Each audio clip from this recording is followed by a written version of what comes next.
Knowledge is power, but using it wisely is the key. Trust in yourself, champion. Hurry! The Illidari are about to be overrun.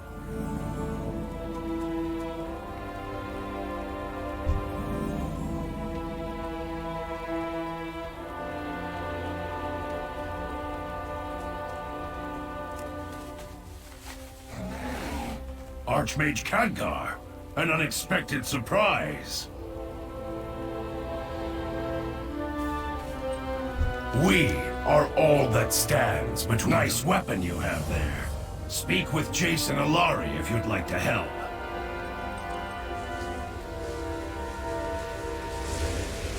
We are all that stands between the Legion and annihilation.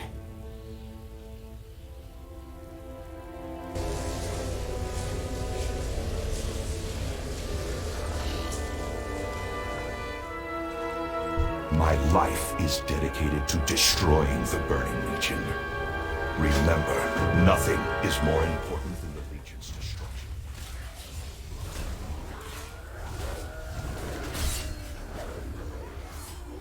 I'll rend you limb from limb!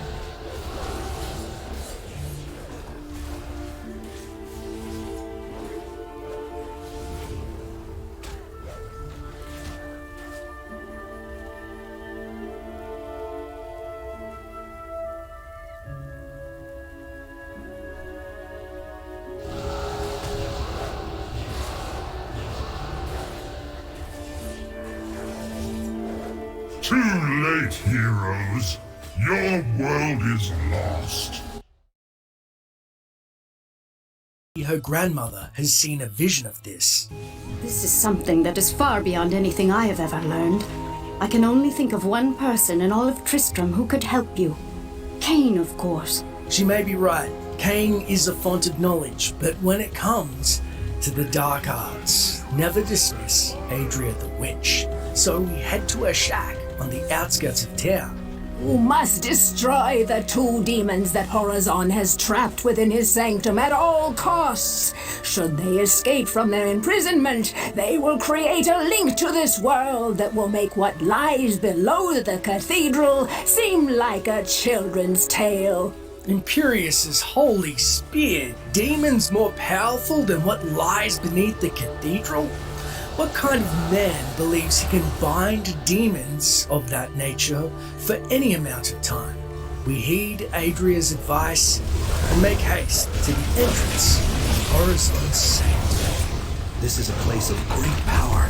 Inside the sanctum, the warrior Adrian remarks that it is a place of great power. And get this unsettling feeling we're unwanted guests in this realm. A place that feels detached from our own time and space. We head south over the blood smear and try the first helipad to New Orleans. It's then the event by nasty Night Clan archers and Red Death that attack us. Realizing the distance puts us at a severe disadvantage due to spells cast by traps and the ranged attacks of our foes, we encounter the first unique cold enchanted Red Death as we slog through the maze of the sanctum.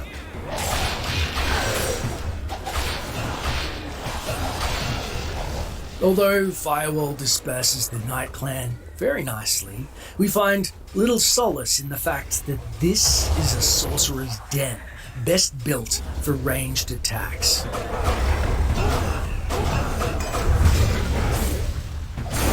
To the south, we happen upon an inner sanctum of sorts, guarded by Night Clan traps, and tomes guarded by the mage Simonensis the Charlatan.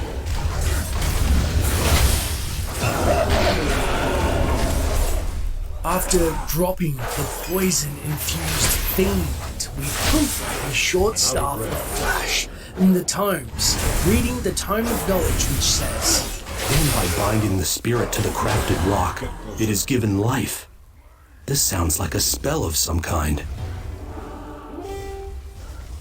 And gifts us with arcane knowledge. We then head into the room next to us, one of which reveals the creature of Flame Tome.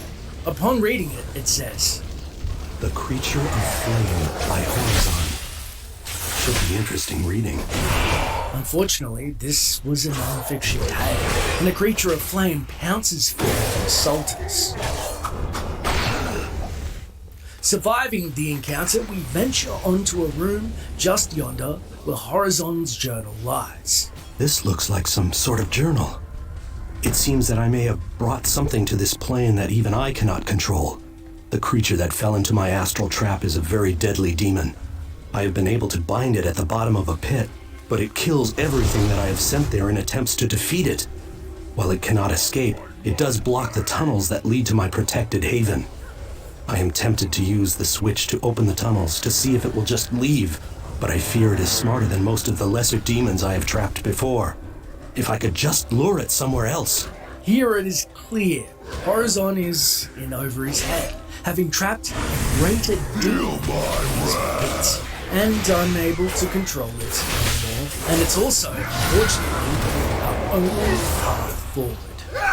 Entering the pit, it seems like another layer of the cathedral, though this belies its true nature, no doubt. Also, as it's out of time and space, full of nightkin and guardian mudmen, it feels akin to a maze in which a minotaur waits of old legend of yore.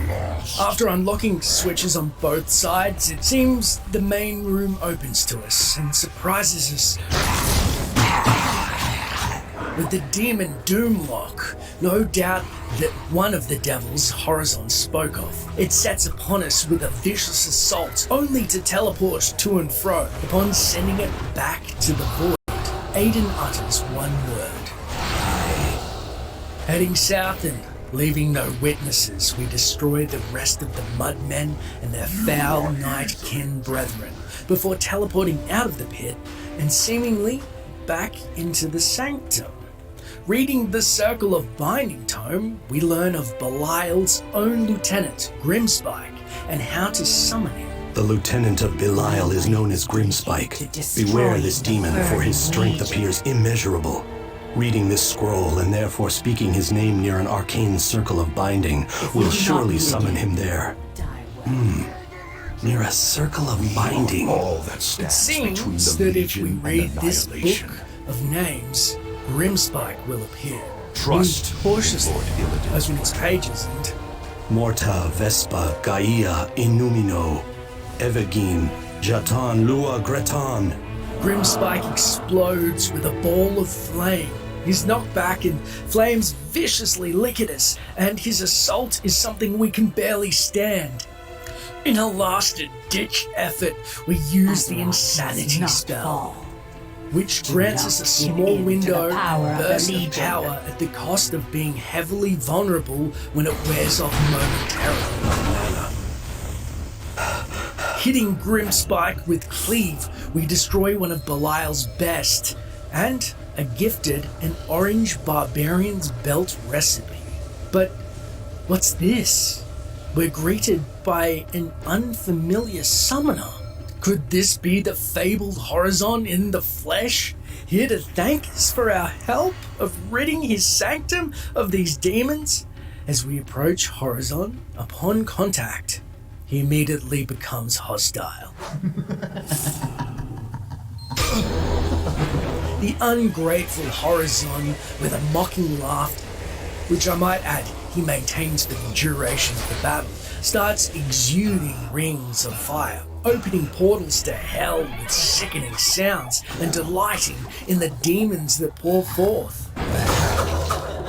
Our disadvantage of distance is heavily punctuated mockingly by the fact he is teleporting to and fro, further and further, sending unholy packs of fiends at us.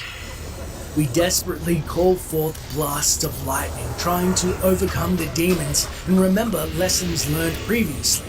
And instead of focusing on the demons, we turn all of our attention to Horizon himself. As he falls, laughing at us, even in a skeletal visage which hangs momentarily, still getting his last laugh, mocking us in death, before finally dissipating. with only standard loot around, it was actually Sebenesis who gave us the best reward. Save all of the spell tomes and books, which would have been a phenomenal boon for any sorcerer. The staff that we acquired was named Glean Song, which boasts plus 12 to magic, an unfortunate minus 8 to vitality, regenerates mana 3 per 5 seconds, hit steals 3% mana, plus 4% to spell power, and 27% damage absorbed by mana. Bit of a glass cannon special with a nice twist with the mana absorption. But what did you think of seeing Horizon for the first time in the flesh? Do you rate the quest and think it's a missed opportunity, or best left to leave him as a mystery and only explore his sanctum in Diablo 2?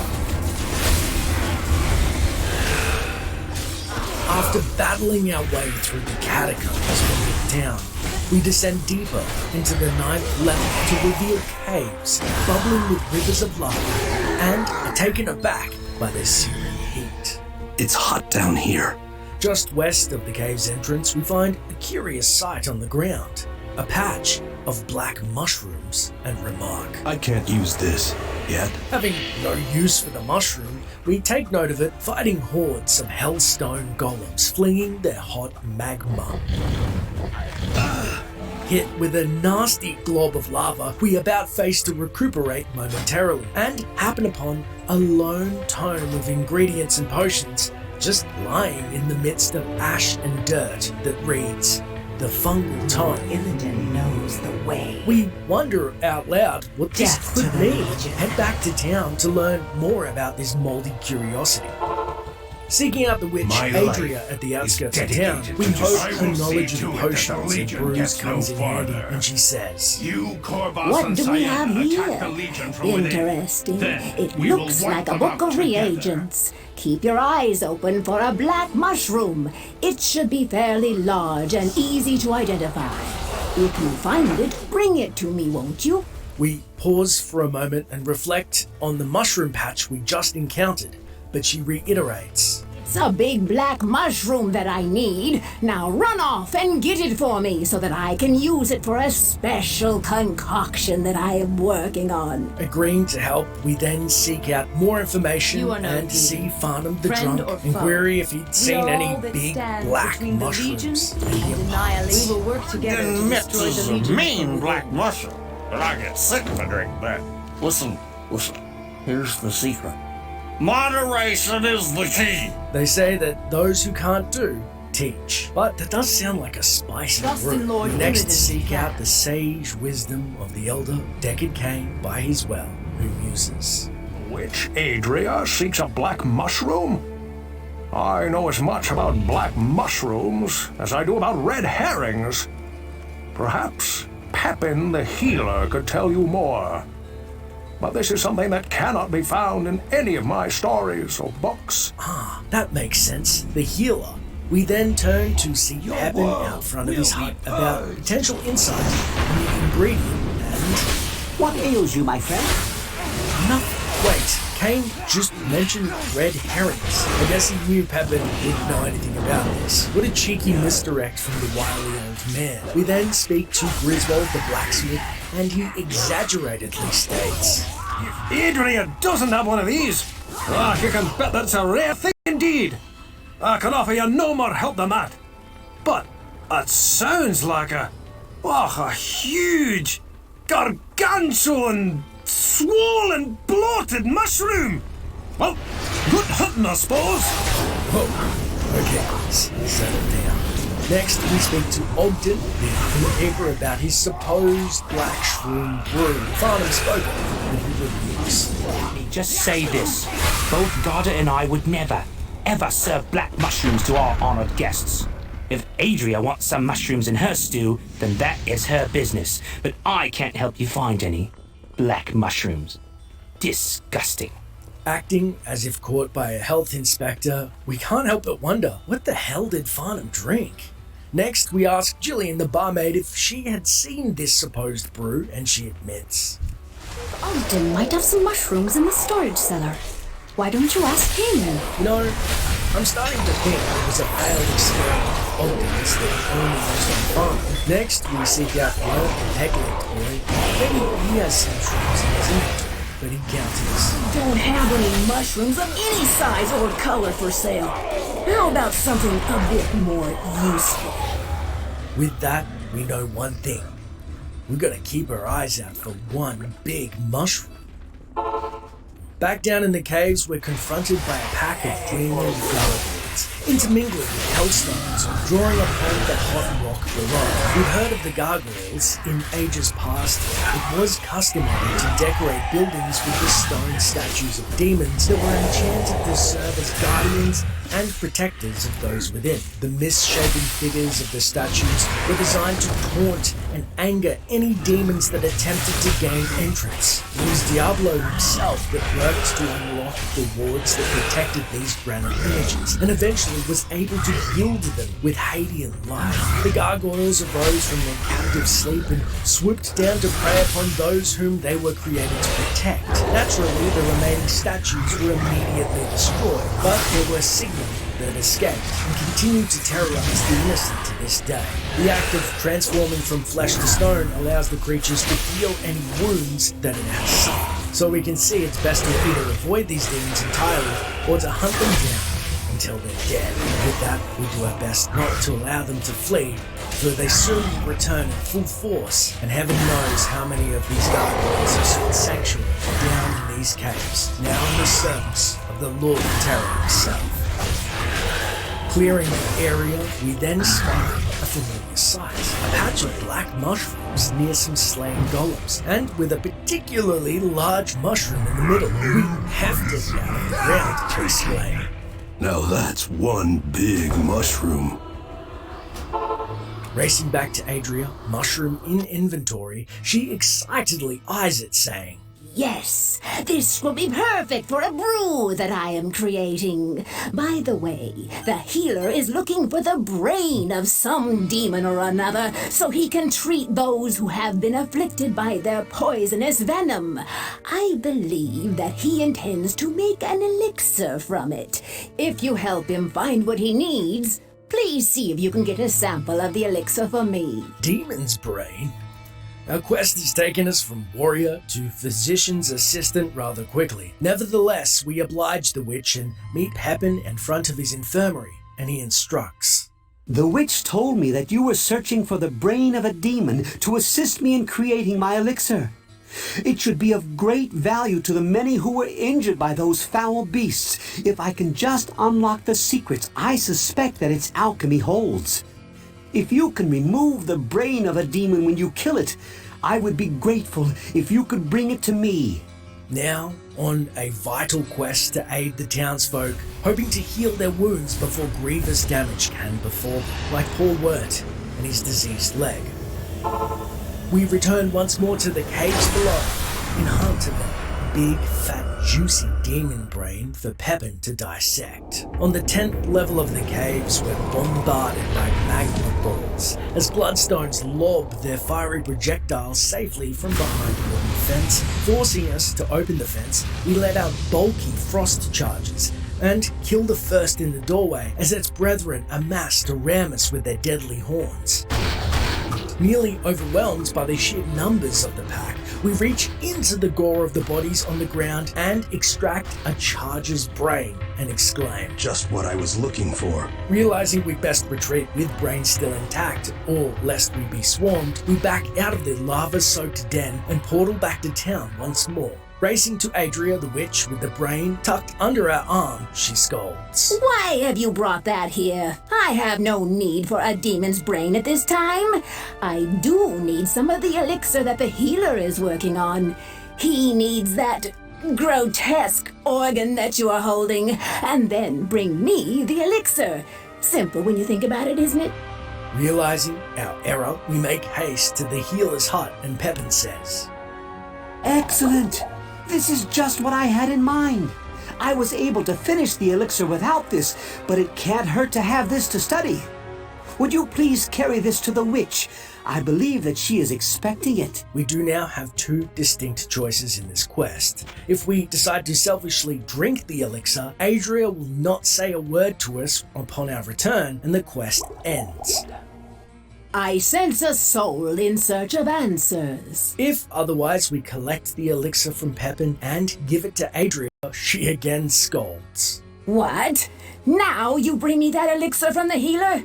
Oh, I was able to finish my brew without it. Why don't you just keep it? With that, we can drink the elixir. In either scenario, we gain +3 to all attributes, indeed making it a powerful brew. No doubt, Farnham would love to get his hands on, and the town is safer once more, but it's also a reminder that aiding others, no matter how seemingly insignificant, can potentially bear powerful fruits. Or mushrooms, as it were. It should be noted, upon finding the girthy mushroom, the warrior seems to have several cut lines of dialogue which vary in humor levels, such as, "That's not such a big mushroom. I've never seen a mushroom that size. That mushroom's the size of a Cadillac. Damn, what a mushroom. What a mushroom."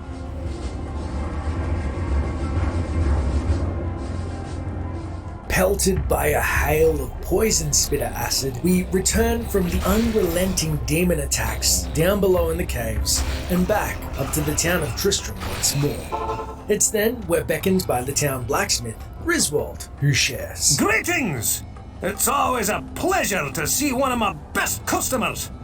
I know that you've been venturing deeper into the labyrinth, and there's a story I was told that you may find worth the time to listen to. One of the men who returned from the labyrinth told me about a mystic anvil that he came across during his escape.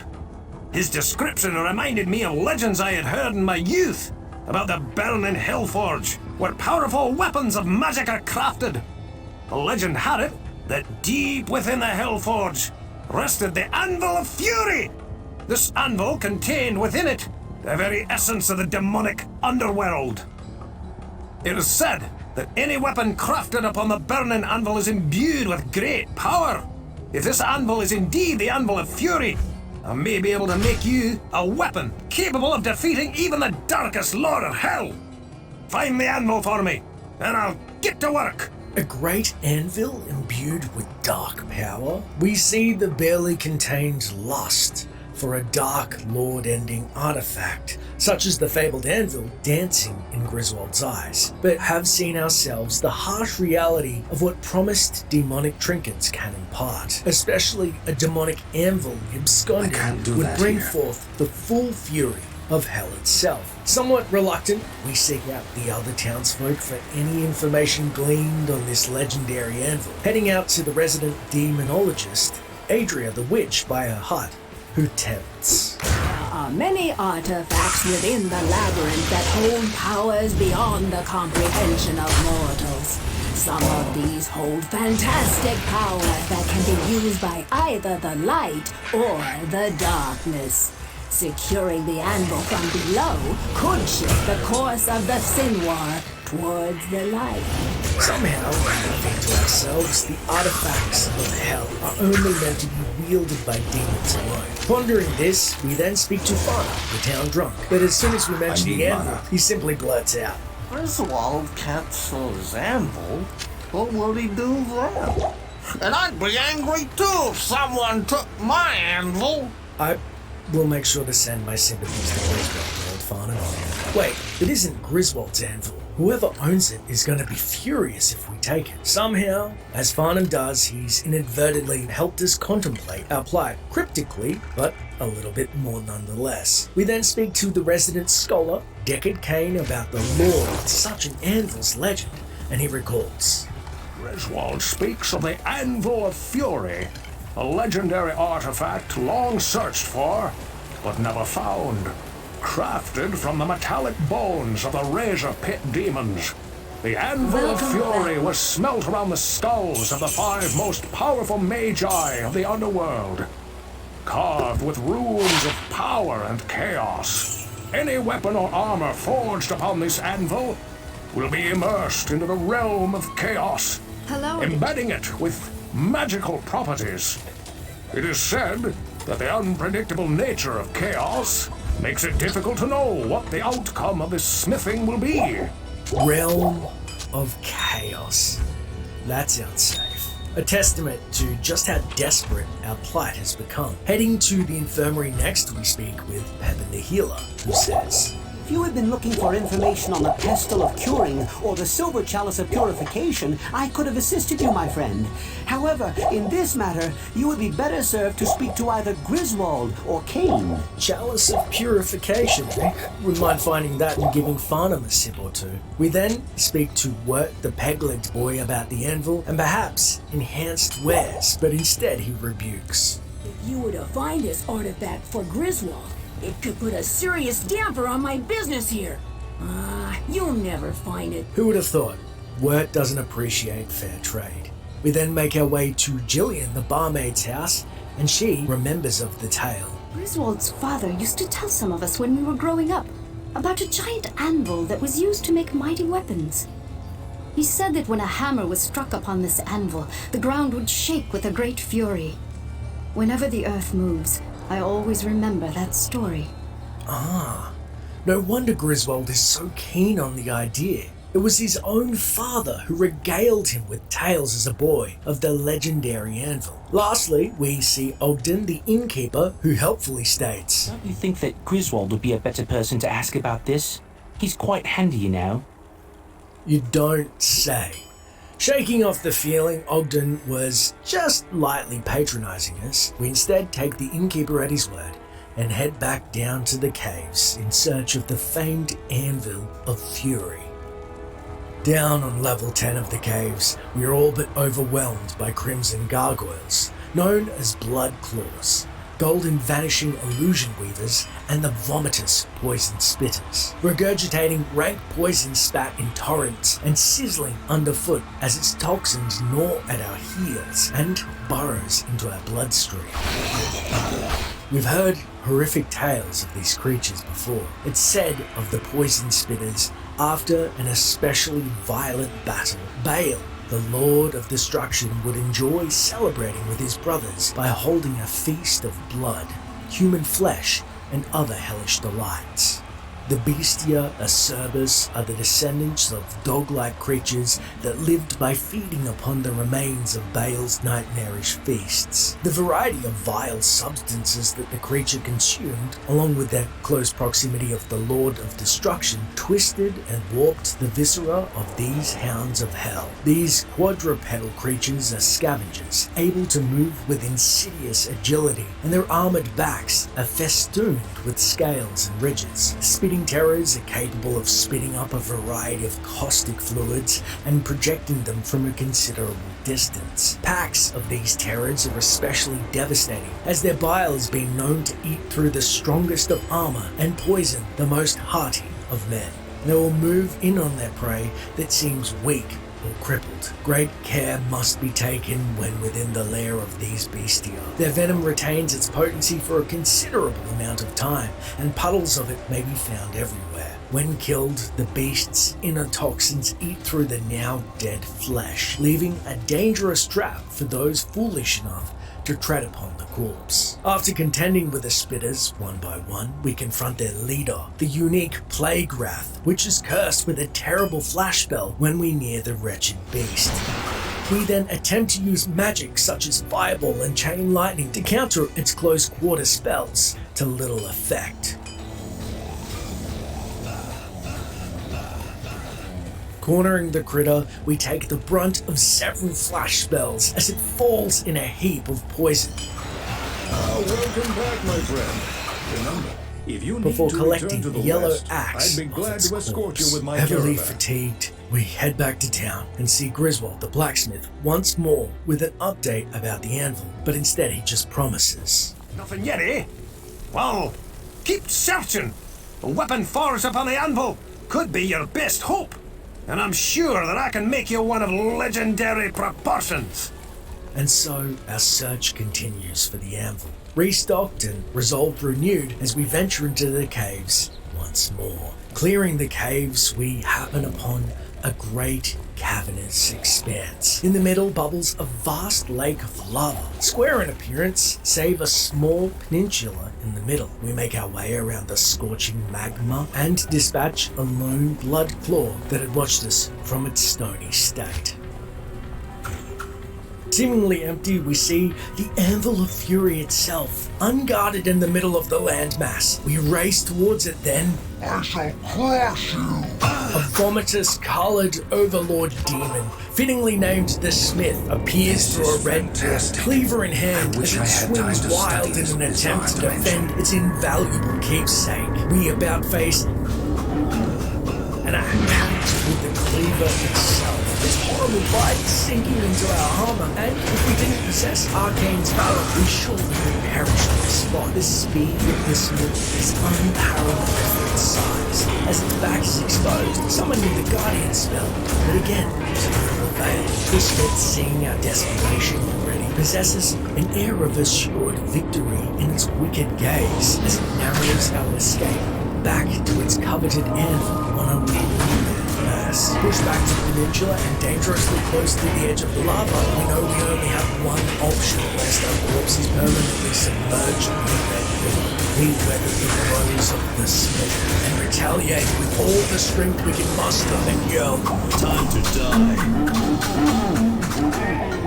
The Overlord, momentarily stunned by our renewed courage, creates for us an opening, and we hack at its bloated belly until it falls dead on the ground. Exhausted, we pant, picking up a unique cap and axe, and attempt to pick up the anvil itself, but are immediately dismayed at its girth, frustratedly exclaiming, "Where would I put this? I can't carry anymore." We then make preparations to strap the anvil to our back and room in our inventory to do so and exclaim, "I need to get this to Griswold."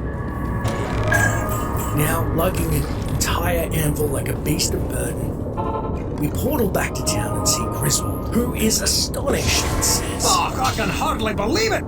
This is the Anvil of Fury! Good work, my friend! Now, we'll show those bastards that there are no weapons in hell more deadly than those made by men! Take this, and may light protect you!" Griswold, wasting no time, starts to use his forge and the powers of hell and chaos to create a mighty broadsword that thrums with power, which he hands to us and calls it Griswold's Edge. Hello, my friend. Stay a while and listen.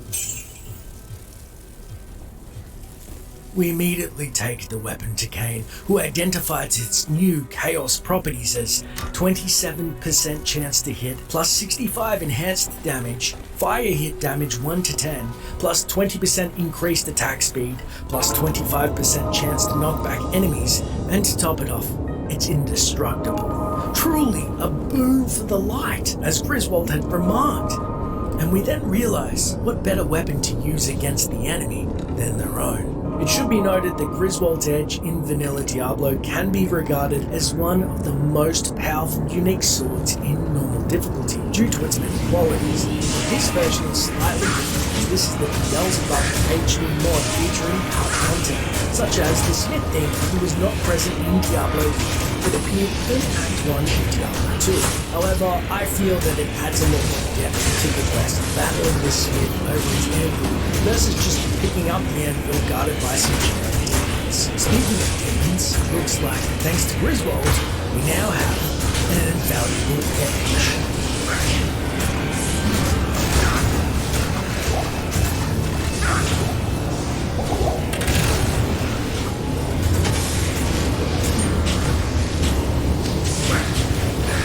Once the player has entered level 11 to approach Jill in the dark, she says, "Beg pardon, but have you heard what has been happening? Some of the men have vanished from the village. Deesa's sons, Aeneas and Ruth, claim to have seen strange lights glowing deep within the woods a few days ago, and no one has heard from them since. I too have seen a crimson shimmering from beyond the ash groves, but I've been too afraid to approach. I fear that Arden or our healer Pepin may be next. Won't you please find out what has happened?" It's curious that somewhere in the forest of the village, out in the open, which we have never explored in the ancient Diablo game, a supposedly sinister crimson lights beyond some ash. And being reported by villagers, as not only Jillian mentions Dika and an unseen character, but also her sons Anais and Ruth, who undoubtedly didn't make it into the final cut of the game. We also have leads of whom Jillian fears for, as she remarked both Pepin the Healer and Ogden's safety may be in question. Though, as the forest is northwest of the town, one can only assume that Wirt himself would be easy pickings, but we shall check on him later, even if Jillian does not. Heading to Ogden to learn more of this curious phenomenon, he says, Greetings, good master. Welcome to the Tavern of the Rising Sun. Jillian has been going on and on about strange lights in the trees, but I haven't been able to make heads nor tails of her story. I certainly haven't seen any strange lights, and if I did, they would be the least of my worries. Well, it seems the jittery innkeeper Ogden has just dismissed Jillian, perhaps weary of the onslaught of things through the town. Maybe he doesn't think her claims hold much weight. In any case, before we see ahead, we should hop around the corner to the most trustworthy of sources, Farnham, the drunk, for his hot take on these mysterious lights. And a fellow drinking feast?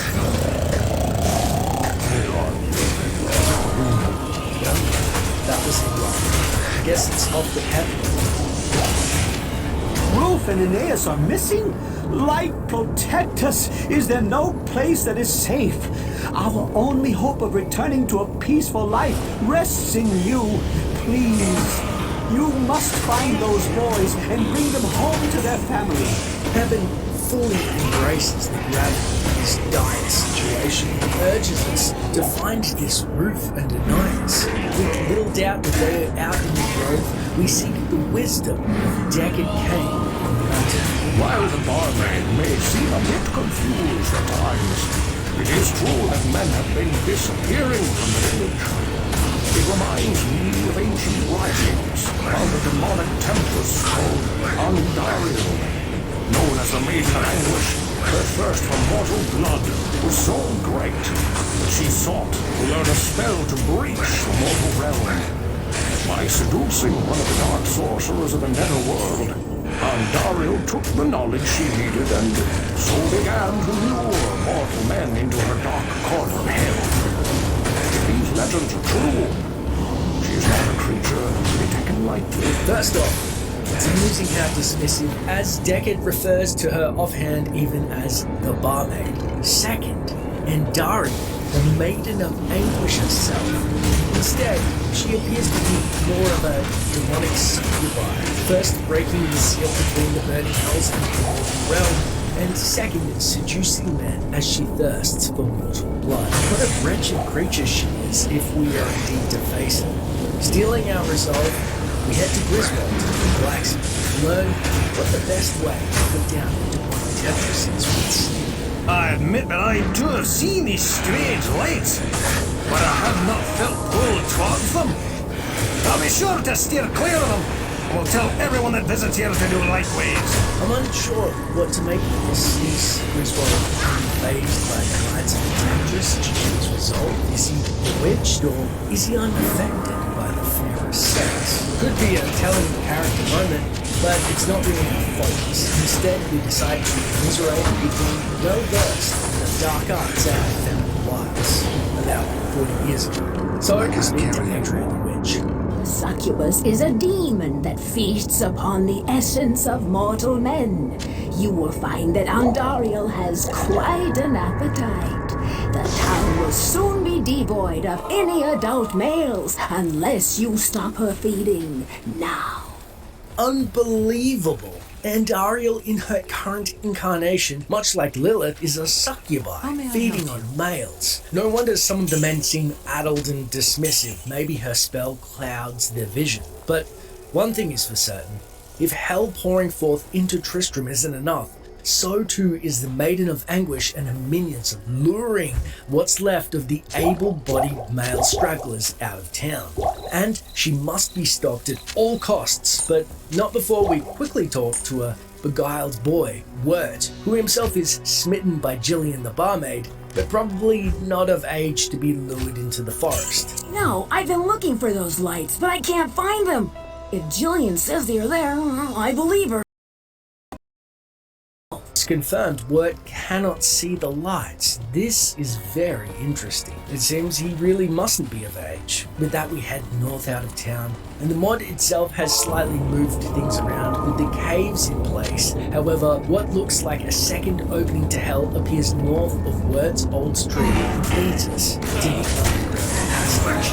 Remarkably, this is the first opening page of Diablo 1. One can only guess why it was cut from the final game, though it makes sense why the developers may have some trepidation about adding a new landscape to the final game and the resources it would take. However, I am in awe of how the Beelzebub mod team have made sure to keep Diablo's atmosphere intact with a lower view draw distance to make sure you don't feel like you're an adventurer slogging through the dreary fields near the rogue encampment of Diablo 2, but instead the horror tone of Diablo 1 remains full. As we investigate the forest, we spy the strange red lights described by the Guardsman and notably frost charges from crushes, spitters making things tough thanks to the rivers between us to contend with, and the ever-wretched Dusk Clan Goat looking for any opportunity to drop us where we stand. Of which some mix it between, as Seth, the River Hunter, who drops the yellow amulet and is extra strong, and Gut Downs in the dark, who is a spitter with a nasty acid and in turn drops a yellow cape.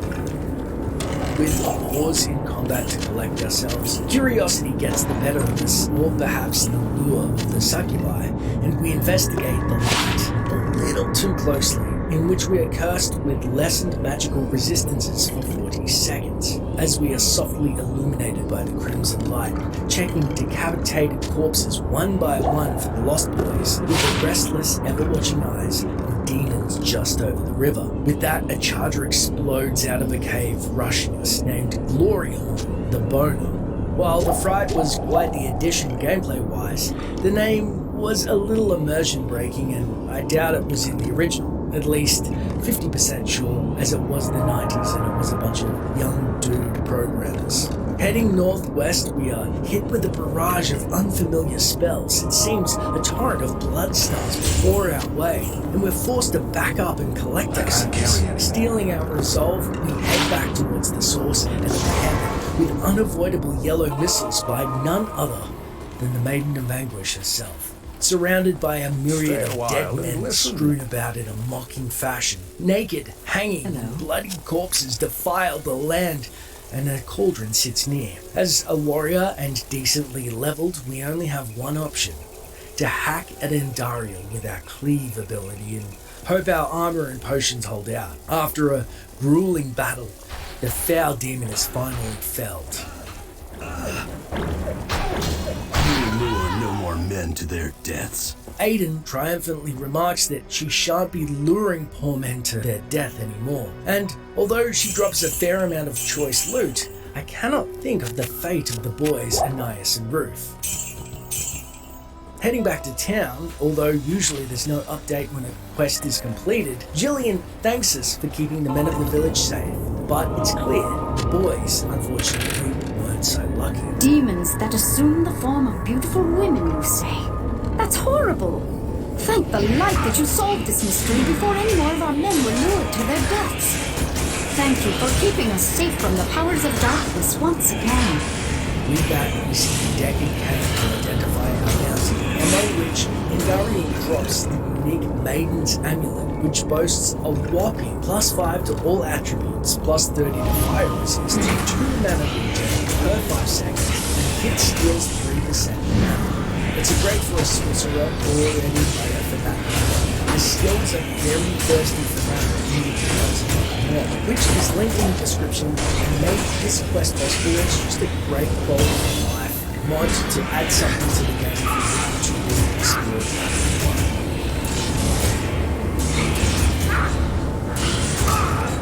An island where angels watched. Although Farnham's memory is often cloudy these days, that does seem familiar. Once the player has entered the caves with level 12, at this point, head back to town and approach Farnham, drunk, he slurs. Hey, you there. Come here, listen up. You know about angels watching? It's the right line.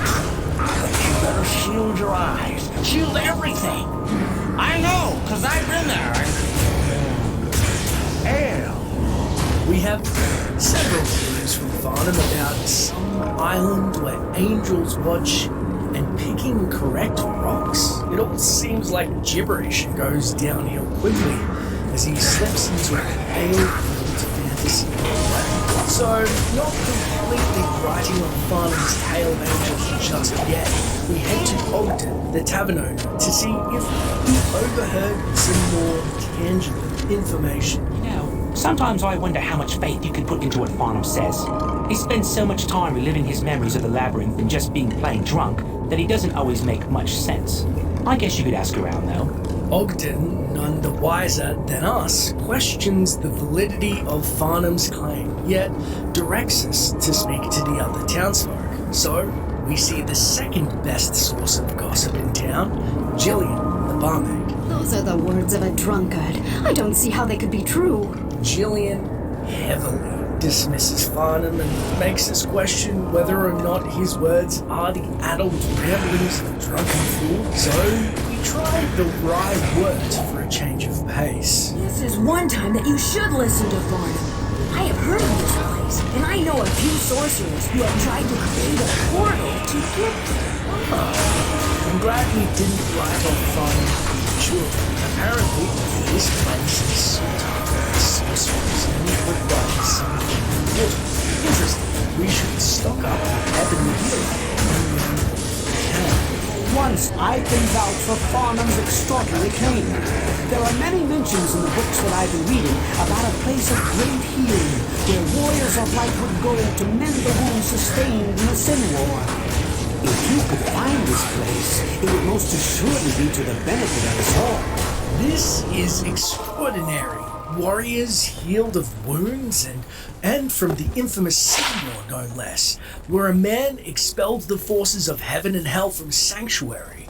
With that, we speak to Griswold, who was conveniently eavesdropping, and say, Farnham speaks of a place that exists, at least in legend. Warriors would go to a place at the edge of hell to gird themselves for battle against the armies of darkness. If the stories are true, untold treasures could lie upon this island of the sunless sea. Wow. Portals, healing, the edge of hell, and now treasure. This place sounds remarkable, if it does indeed exist. There's no question in my mind we should seek out the town scholar, Deckard Cain, and get his take on these events. So we approach the aging Cain standing by the well in the middle of town, and he says, I can't carry anymore. An island where angels watched. Although Farnham's memory is often cloudy these days, that does seem familiar. Perhaps the ancient chronicles of the Sin War can help us. Ah, yes, here is something. In a time long forgotten, a sea of blue rested on the edge of a fiery netherworld. This was an oasis for those who acted as the watchmen over the gates of hell. Angels and warriors of light could use this place to heal themselves and gather their strength. It was also a staging area where they could train and prepare for the Sin War. Legends speak of a trinity of rocks that hide the path to this island of the sunless sea.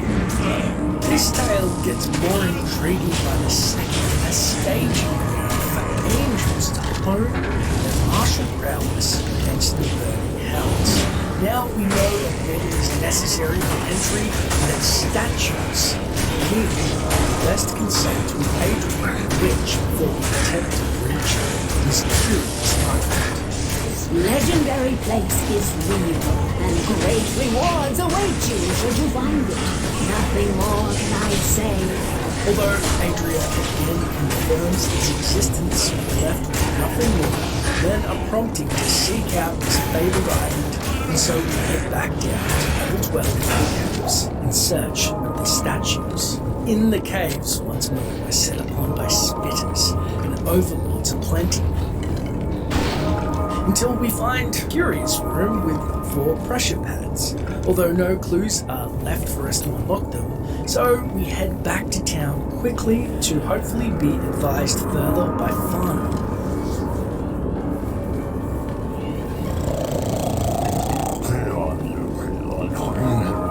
Farnham, just plum-tuckered out, is indisposed due to our previous conversation and leaves us none the wiser on how to unlock our gold, so we must work on this puzzle ourselves. Through trial and error, we figure out that going from south, north, east, west, wait, it seems to stay in line with the devilish motif, the reverse of the Holy Cross. Legends speak of a trinity of robbers. As we step into this newly found area, it's quickly apparent something's wrong.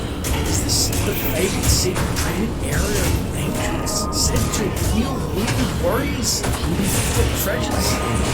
It looks like a green, erupted lava area with a single campfire for rest, but is it friendly or overrun by the burning legions? As we touch the first flame, it explodes in a flash and shows it is indeed, unfortunately, corrupted, spelling things to come. As we round the corner, we're met with an unfriendly pack of undead Balrogs hurling ice at us and their fire-belching brethren, the Guardians. As we're nearly overrun by both, hacking our way through packs and some bosses alike, we do find a handy spell of infravision to clear the way, and as we see more corrupted campfires, it becomes apparent we must extinguish them to aid in the cleansing of this once holy sanctuary. It's then we spy an angelic statue alone in the island, and we're flanked by a group of guardians with their sub-boss, Arthur Flame, a poison enchanted miniboss. We fight our way through, face Archon, and collect a green ring from his corpse before heading back to the curious statue. Although when we touch the statue, nothing happens. We're left to our own devices to unlock it.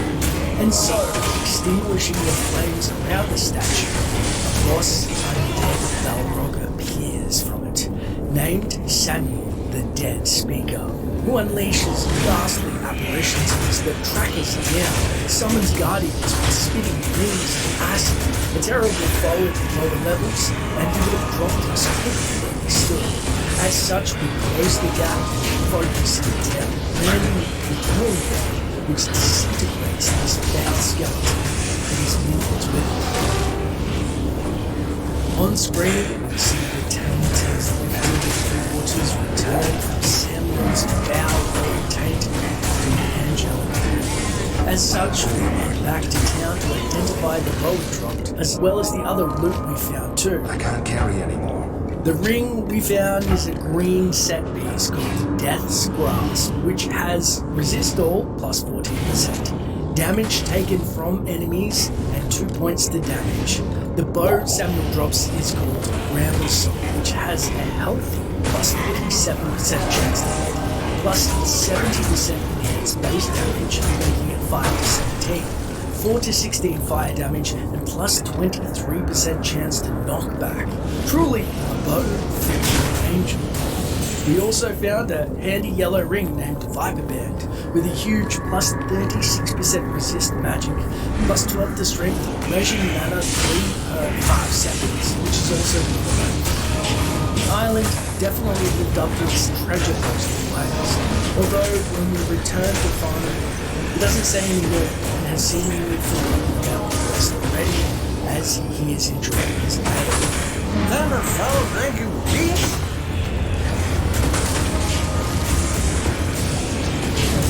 Ah, you speak of an ancient and evil weapon. Tread lightly in this area, for the legends of Shadowfang are as black as a moonless winter night. Crafted within the Hellforge, Shadowfang can rend the very soul from whoever it strikes. Ah, I do not envy you if it is in your mind to defeat the one who wields it. May light protect you, brave hero. Pivotal to Flesh Doom is also quest giver Tremaine the Priest. But who is Tremaine, you ask, and why have you likely not seen him either? Well, Tremaine was a character planned for Diablo 1 who does not appear in the final game for reasons unknown, but there are sound files of his speech in the game's main data file. All I can do now is pray for us all. He was supposed to travel in and out of Tristram and was to trigger the Flesh Doom, wielder of Shadowfang quest, which, as mentioned, also never made it into the game's final release. However, thanks to the Beelzebub mod bringing these files back to life, we can experience the quest close to as it was intended. If you head to level 13 of the Burning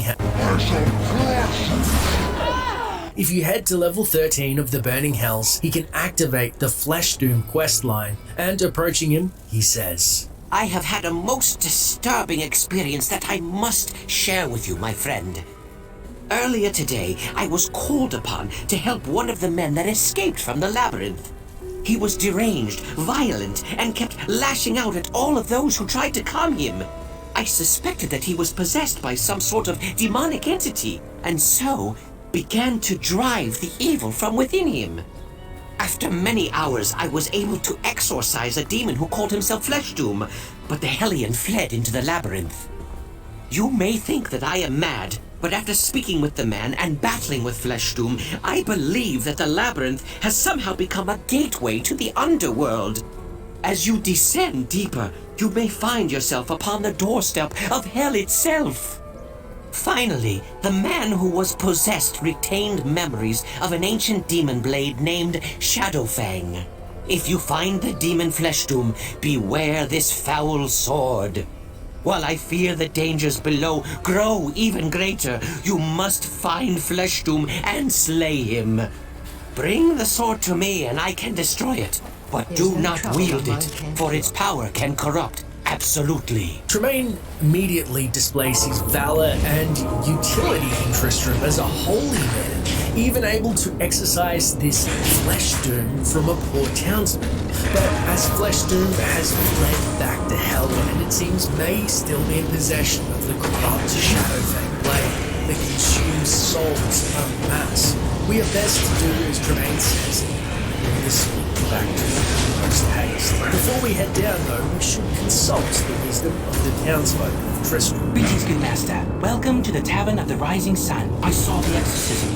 It was incredible how Tremaine drove the evil spirit from that man's rotten, tortured body. I pray that something that horrific never happens to anyone here ever again.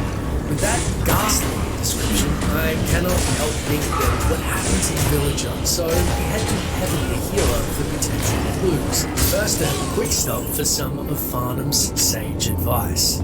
Send a fellow drinking geese? You gonna hunt down a demon? Is that what you said? No, I didn't. Nobody hunts down geese. Nobody.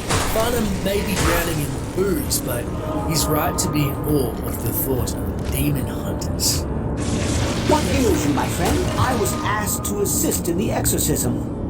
My skills were able to ease the poor man's suffering as Tremaine drove the demon from his body. While I was treating him for an exceptionally high fever, he spoke of a place of searing heat. The tortured fellow cried out about hell and falling into a pit of flame. I could not make any sense of it, and thankfully he soon recovered. Heaven too recalls a grisly tale of a man's exorcism, and it seems we are best to take to the burning hells once more, lest Flesh Doom attacks the townsfolk. Down on level 13, we are set upon by scores of flame-spitting berserker vortex lords and torrents of blood stars thanks to the resident succubi, all vital to take down. It's then we hear an unfamiliar voice above the threat to take the soul. This has to be the infamous Flesh Doom. It immediately becomes apparent with his vicious AoE casting, we are on the back foot and need to clear a path back to town. Flesh Doom takes chase. We turn to face him in a solo confrontation. After a long and arduous battle, his body is eviscerated and sent back to the abyss whence he came, and we spy, among various items, Shadowfang to take back to Tremaine and finally be destroyed. However, as we attempt to pick it up, Aiden says, I don't want that. And it's clear we must seek Tremaine's advice once more on how to deal with and dispose of this cursed blade, as we cannot touch it. Flesh Dome's demise is a great good to the world, yet Shadowfang remains. It must be found and destroyed.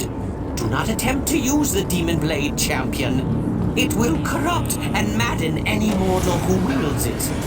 I alone can end its dark evil.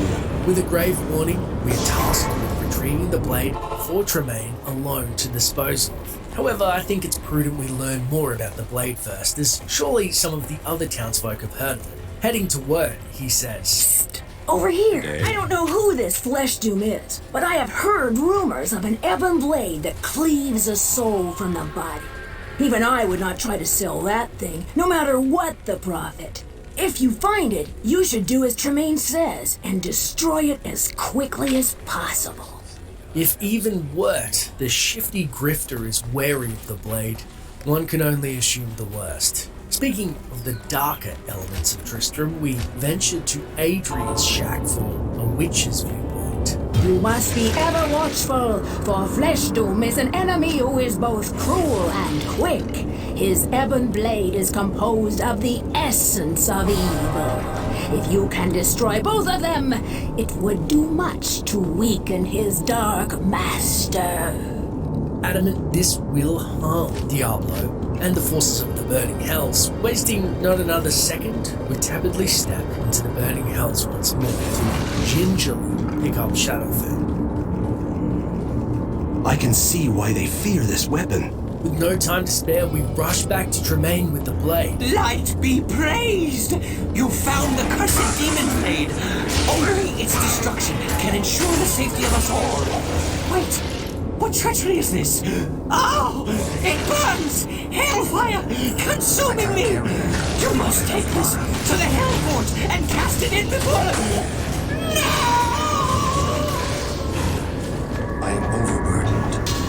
What unspeakable treachery has befallen poor Tremaine? He's eviscerated where he stands by this foul blade, soul presumably dragged into the blade and body rend asunder in one last mocking act of defiance by Flesh Doom. This blade must be destroyed. As this is cut content, no other villagers unfortunately react to Tremaine's death. But the man they call Decade Cain does have a clue on the Hellforge Tremaine spoke of. The priest Tremaine is a holy man from an ancient order. Their dealings with the evil forces at work are well respected and well documented. I too have heard legends that speak of the cursed demon blade called Shadowfang. It is said to consume the tortured souls of its victims. These souls are trapped within its ebon blade and augment its unholy power. I have also read of a great hell forge where even the mightiest weapon could be created or destroyed. Tread carefully when dealing with Shadowfang and its master, lest you be drawn into the sword as well. The Hellforge, of course, is featured prominently in Diablo 2, and it seems we have the unenviable task of venturing down to find the Hellforge ourselves and destroy the blade. It's in level 14 of the Burning Hells, past a nasty nest of golden vipers. We come across a lone switch with 3 pressure pads. By unlocking each in the correct sequence, it opens the path to the infamous Hellforge and burns.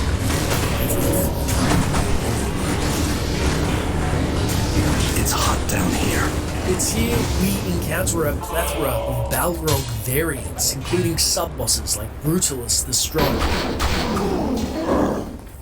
the flame-spewing cold-enchanted Baron Denial of Grim, and waves of Obsidian Founders and Overlords teeming on this endless sea of lava, at the end of which Hephaestus awaits at the entrance of the forge.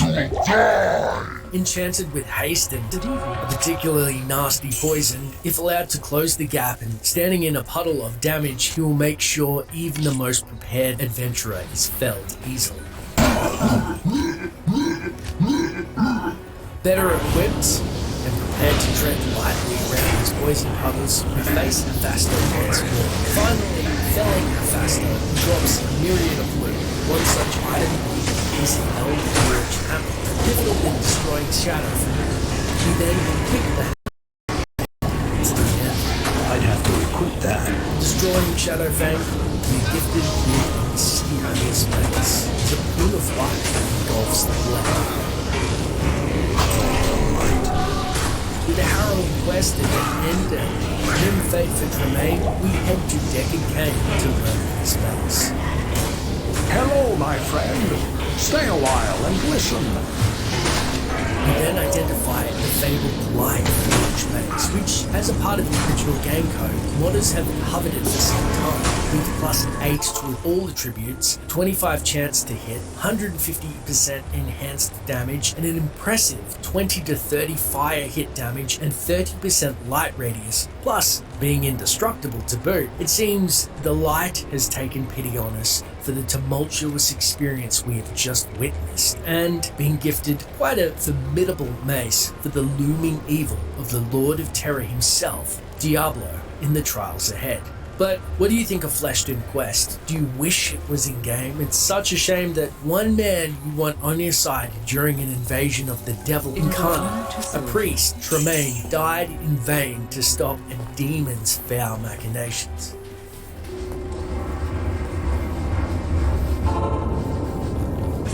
Once the player has entered the 12th level of Hell, heading back to town and approaching Wirt, the peg-legged boy, he muses. Where is that stupid map? We're supposed to be between a rock and a tree before the bridge. Should be right here. Oh, hello there. Didn't see you standing there. So, Wirt speaks of a lost map between a rock and a tree, eh? Sounds like we may want to get our hands on it before he hobbles about to find it himself. So we approach Pepin, the healer, to see if he knows anything about this lost map, which has started the quest Lost Treasure in our journal. To which he says, I really don't have time to discuss some map you are looking for. I have many sick people that require my help, and yours as well. Well, it seems Pepin has stepped into the role of Ogden for a change, rebuking us for seeking out this lost treasure. You might as well check with the townscape of Deccan Cave to see if he has overheard anything, or if he'll be a little bit nicer about it. There was a time when this town was a frequent stop for travelers from far and wide. Much has changed since then. But hidden caves and buried treasure are common fantasies of any child. Wirt seldom indulges in youthful games, so it may just be his imagination. So Kane thinks this is just a child's game, but so too did the villagers doubt Farnham in our previous episode. Speaking of our inebriated comrade, let's check down with Farnham for clues as he is plopped down by his favorite drinking rock. Let me see that. Thanks. Farnham, after fouling an unnamed item of ours, seeming fabric, has cleared his nose, but we know not much more, so we pop back up to Griswold, who we saw commiserating with Kane. What? This is foolishness! There's no treasure buried here in Tristram! Let me see that. Look, these drawings are inaccurate. They don't match our town at all. I'd keep my mind on what lies below the cathedral, and not what lies below our topsoil. I have no idea which map Griswold refers to, but he seems a bit perturbed by the idea we're seeking treasure versus fighting the forces of hell. Maybe this is a common theme with travelers and looters who do more harm than good recently in Tristram, so we speak to Ogden, the tavern owner. I'll bet that Wirt saw you coming and put on an act just so he can laugh at you later when you're running around the town with your nose in the dirt. Well, it seems the townsfolk trust the slippery ginger nut known as Wirt as far as they can throw it, and with his girth, I'd say that's probably not very far. Also far removed is Adria, who never seems bothered by Wirt, and maybe she has a lead. Maintain your quest. Finding a treasure that is lost is not easy. Finding a treasure that is hidden, less so. I will leave you with this. Do not let the sands of time confuse your search. Well, although Adria tried to be poignant, it still just seems like more riddles. She basically said, don't waste time looking for a quest. Unsure with our last clue gone cold, we trudge up to Jillian the barmaid, albeit a You bit must desperate, move quickly now, as friend, we head or to Diablo Jillian, we is spy undoubtedly close what to appears to finding what be he a seeks. map plumb Find between the a tomb of rock Tal and a Rasha tree, before not he a frees stone's the throw lonely from hope that Wirt. this false His little summoner peg leg found must have betrayed means in him. death. We've happened upon the map. Unfortunately, it is more likely that he will be dragged Before down he into has, hell we by the race and pick demons it he was up, bound and it to. says that it will Let show this be a us the lesson to location you. of this Demonic treasure magic is on a the quick mini-map, path, but its powers which are appears to be seductive just and over deadly. the river. So we quickly consult with Jillian, who says, How? A treasure map? Do you have it with you? Let me see. It looks like this is pretty old, and some of the buildings in the town are not on this map. Oh, I wish I could go and look for the treasure with you, but I have to start work soon. well, it looks like we're after a treasure hunt solo. Better leave Jillian to look after her grandmammy. Heading west out of town, our minimap marker leads us to a cave. We head inside to find a strange blue liquid permeating the bottom of a dingy cave floor. What treasure is worth going in this dark and uninviting cave remains to be seen. As we cautiously round the first corner, the wall reveals its facade as a pack of vipers pounce. Caught off guard, we cast a town portal or two, realizing our spells are improperly equipped, not before slaying the vipers the old-fashioned way, with sword and steel against flesh. Note to self, always chase spells. As we round the next corner, a viper known as Boral Goral explodes out of a hidden passageway. But not even this unique with his enhanced strength can fell us at this level.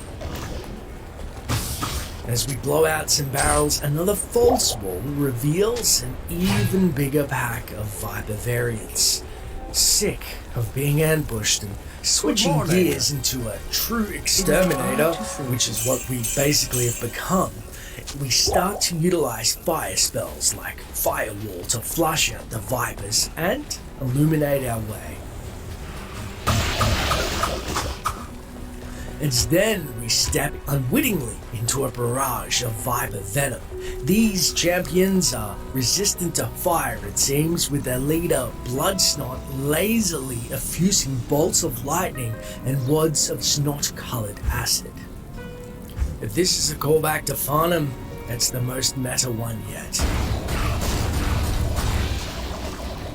We clear out the greater opening with more of this strange blue liquid on an island in the middle, yet we find are no closer to answers in this maze of serpents. Although the room is cleared and seemingly we're at a dead end on a map, we once again spy a bevy of suspiciously priced barrels. As we enter an opening with another pool of water, Aiden remarks, Just what I was looking for. and we find a bunch of random loot, no doubt the reward for navigating this nasty nest. However, there still remains another few barrels in the corner. Blow up the whole village. As the barrels erupt and unlock a further area called Into the Unknown. Strange. This looks like we could have blown clear back into a subterranean layer of the cathedral. This will not bode well for us. Damn it, Bert. I just wanted precious treasure. As we step forward, we see eerily lit rooms and red campfires with a void beneath a path. This does not bode well at all. We pull a lever and are confronted by an armed mage Amalric, who is blessed with fire enchants but not much HP, as we fell him without fuss. With another few levers pulled, we are confronted by dead caller Zuckelt, who is a nasty necromancer, and although he maneuvers well, we outpace him and put him down.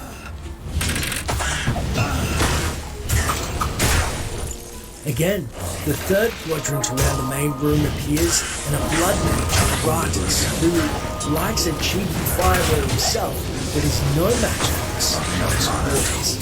Each mage gifting us knowledge through their hidden spell types, items, and a myriad of scrolls to use. It's quite the boom.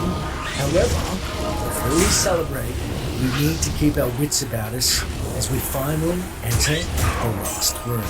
We remark to ourselves about I've got a bad feeling about this. being confronted by Sergius the Heretic, the supposed ringleader in the room, laconically shooting torrents of lightning from his safe perch. As we breach the gap, thinking victory is assured, in a display of raw displeasure, he resurrects any of the previous felled wizards we just fought. Suddenly, we have flame balls, firebolts, and spells inundating our personal space. One by one, we track down the wizards using our own insanity spell, granting us a boon in speed and power. But the cost is fatigue as it wears on quickly, so we rush the final wizard before we're exhausted, and Aiden remarks, "Die."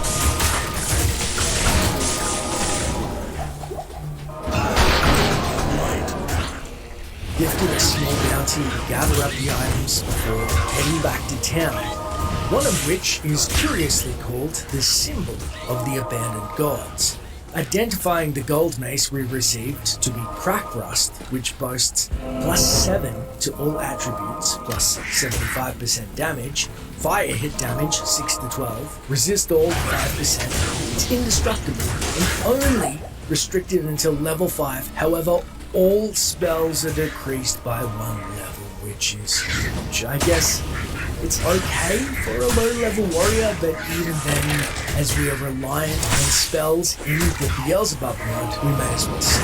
With that, we take a closer look at this curious symbol of the abandoned god, which gives our current character a whopping 3 points to all base attributes. A gift gratefully accepted. Well, that was a strange quest. In the end, we see Word has nothing more to say, and we're left with nothing more to do but to head back to hell, better equipped for the road ahead. I must be getting close.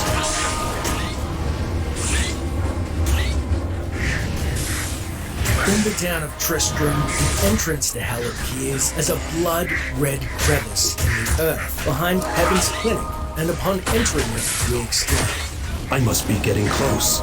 as we witness the bone architecture and gore of poor adventurers and villagers before us, strewn about in a decorative fashion, no doubt to the liking of the Lord of Terror himself. Upon exploring the level, we're descended upon by a pack of deadly doom guards, which we dispose of through great effort as they are engulfed in a ball of flame. It's then we attempt to head down to level 14 and a step closer to the Lord of Terror himself. But see, our path is blocked. Surrounded by the great bone staircase is a thorny room adorned with a plethora of weapons and armors. Unable to find a way inside, we continue our search for an alternate route. Feeling our way through the hellish nightmare, we happen upon a gut-wrenching sight. More bodies impaled on spikes by 2 burning crucifixes, and in the middle, a lone tome sits upon a pedestal. We attempt to read the cover that is inscribed as the Steel Tome, as a massive Balrog creeps its way through the darkness before we're forced to eviscerate its corpse.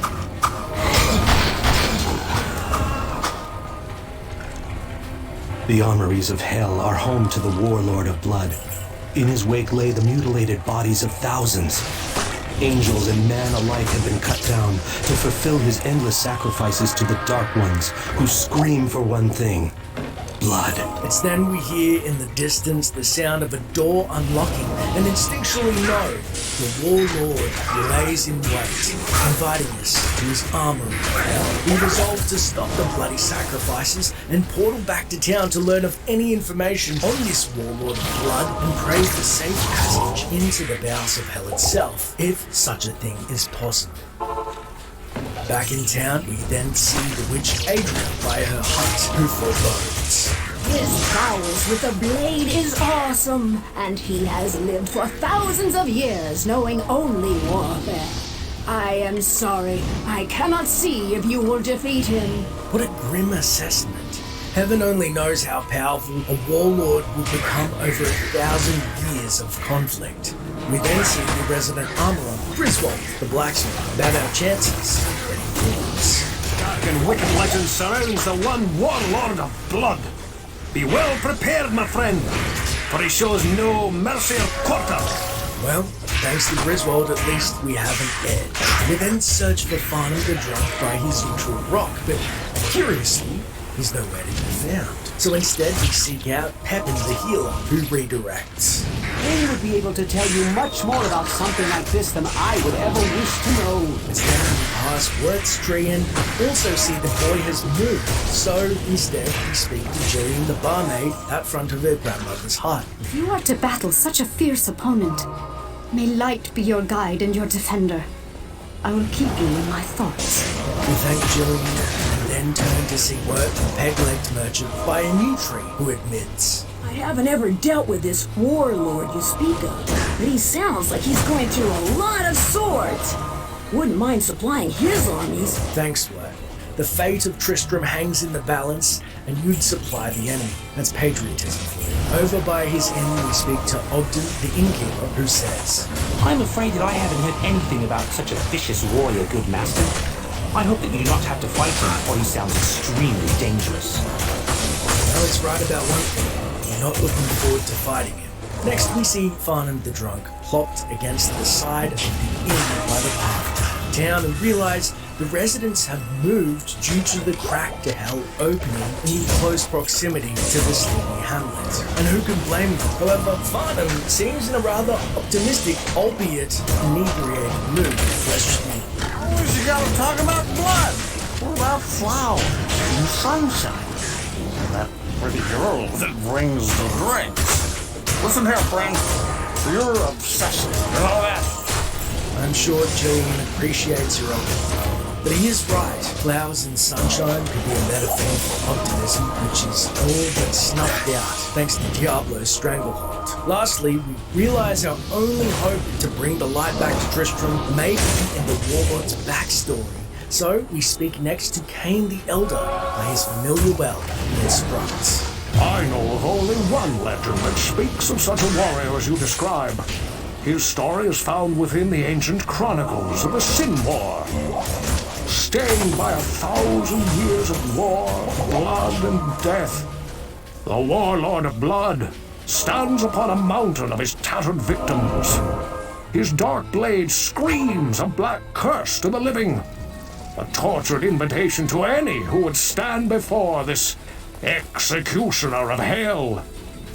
It is also written that although he was once a mortal who fought beside the Legion of Darkness during the Sin War, he lost his humanity to his insatiable hunger for blood. Our only consoling thought is that he was once mortal, and therefore he surely can perish once more.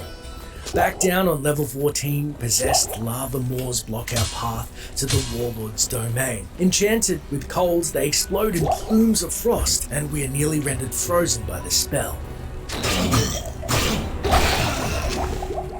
any more potential ambushes, we head north up the western arm of the bone-laden maze. There we encounter a vast room full of dead adventurers and piles of gold. This must be the mountain of bodies that Cain spoke of. Atop it sits a single Doomguard, but he is not alone. A trap springs as his champion comrades file in to surround us, spraying wicked licks of lightning as they fall with a final frightening farewell.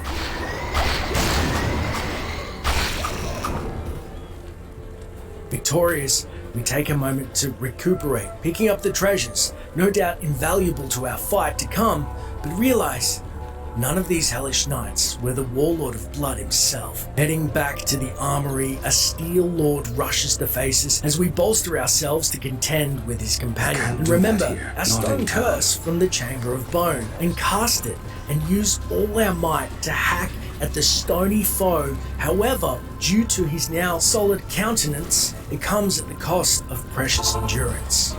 Time to die. Wakened, it's then the Warlord of Blood himself who appears from the shadows.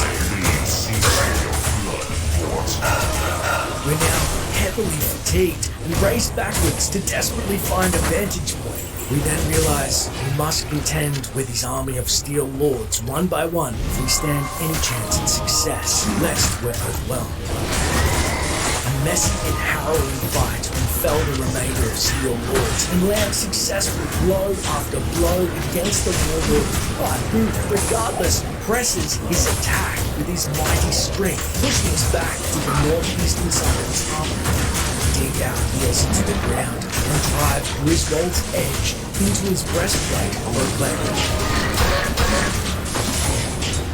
Your reign of pain has ended. With that, we've finished the execution. 1,000-year bloody reign of terror.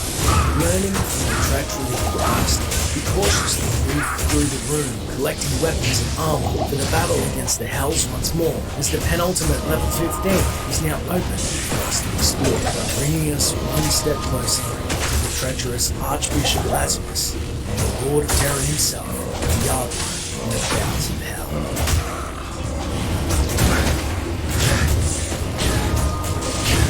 Is often confused, but he speaks a powerful name when the word Iswal passes his lips. Cain would be able to tell you in much greater detail the legend of this warrior. The original wicked tale of Azul can be started once the player has entered level 15 of the Burning Hells and travels back to town. At this point, you can approach Jillian the barmaid, and she says, "Pray your pardon, but I have something to tell you that you may find interesting. It was the strangest thing. While drinking at the tavern, Farnham was rambling about something called Azurath. He also said something about a fallen angel. It was hard to understand him because he was very drunk and disoriented, but I seem to remember something about a key in a barrel. He also kept covering his face and repeating the word Iswal over and over again."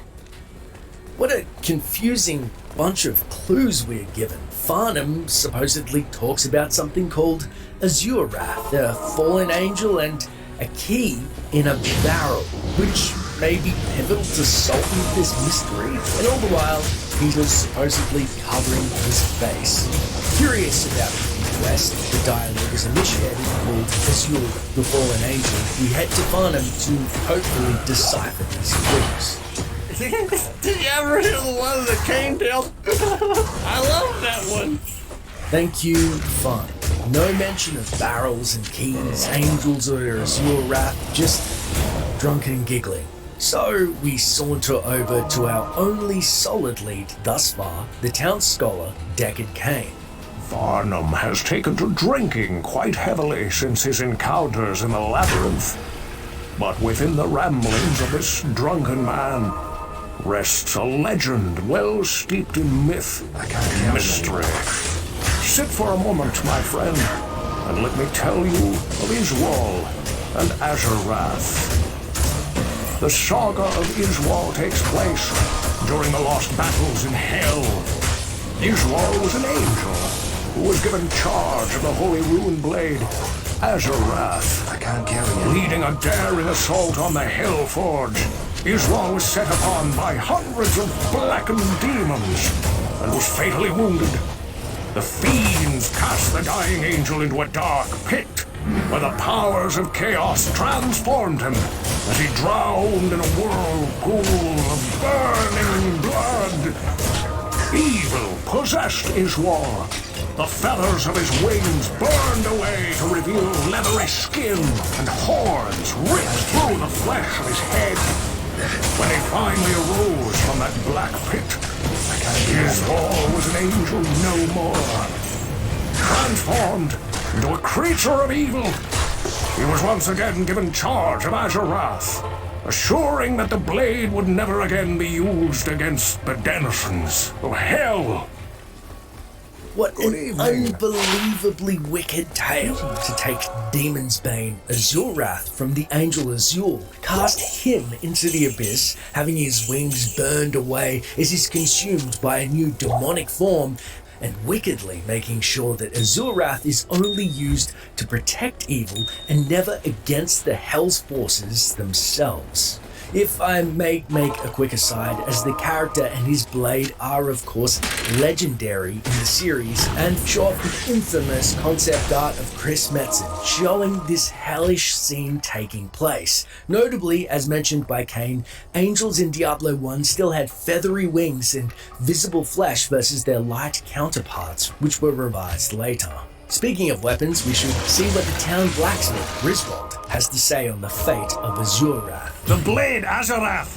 Ugh, it's legend! It was cast by the angelic weaponsmith, Synodid, and tempered within the fires of judgment. Whoever wields this weapon will find the legions of hell at his feet. If you found this blade, I would begin to truly believe that you can end the nightmare that has befallen our town. It's clear this coveted weapon of the high heavens should never have fallen into the demon's hands, and we can only lament its devious repurposing. It's also quite amazing the blade is famous enough for most of the townsfolk to be aware of it. So, as we leave the well, we see Ogden, the innkeeper, and if he has further knowledge of the sword. There is an old story of an angel named Iswar, but I don't remember much more than that.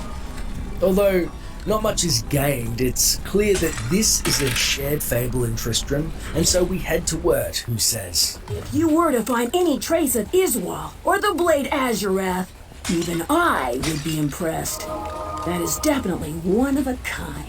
Even Wirt seems to revere this blade versus his less than stellar reaction to Shadowfang, its seemingly dark counterpart. As we have learned what we can, all that is left is to head to Adria the Witch, second to only Cain in terms of knowledge of the high heavens and burning hells. The once proud Iswal is trapped deep beneath the surface of this world.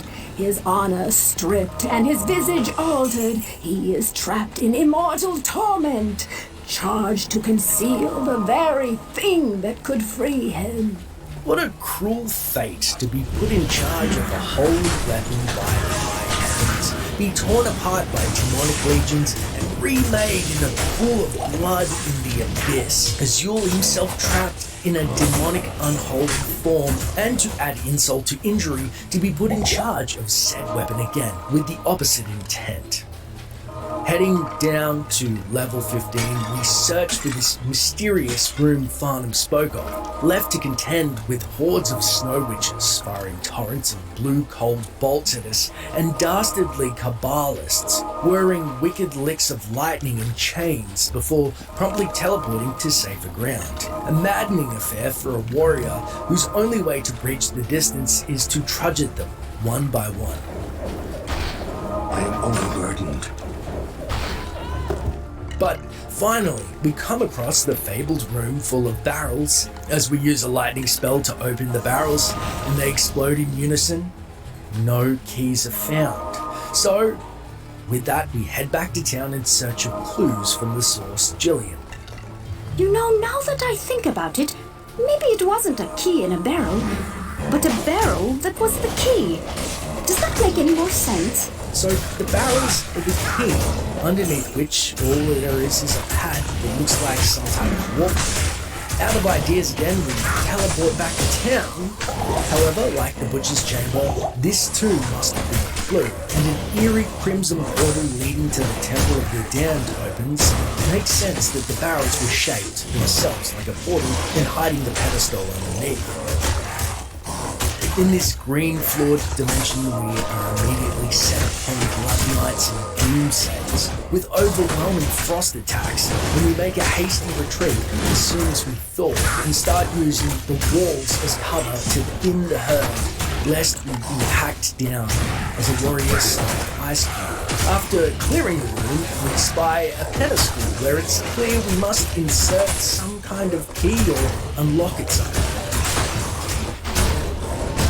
First, heading to the northwest room, we're met by a unique blood knight named Catalin Lefaris the Destroyer, boasting abilities of being extra strong and a nasty charge with fire enchantment. He nearly drops us in one hit, and we're only able to just hack through his defenses with our own nasty stun lock against the wall, thanks to the cleave ability.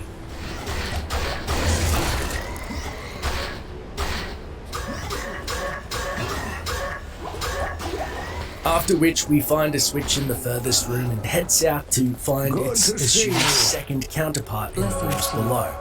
It's then we are promptly ambushed by a group of Doomsayers, a move which is cold even for them.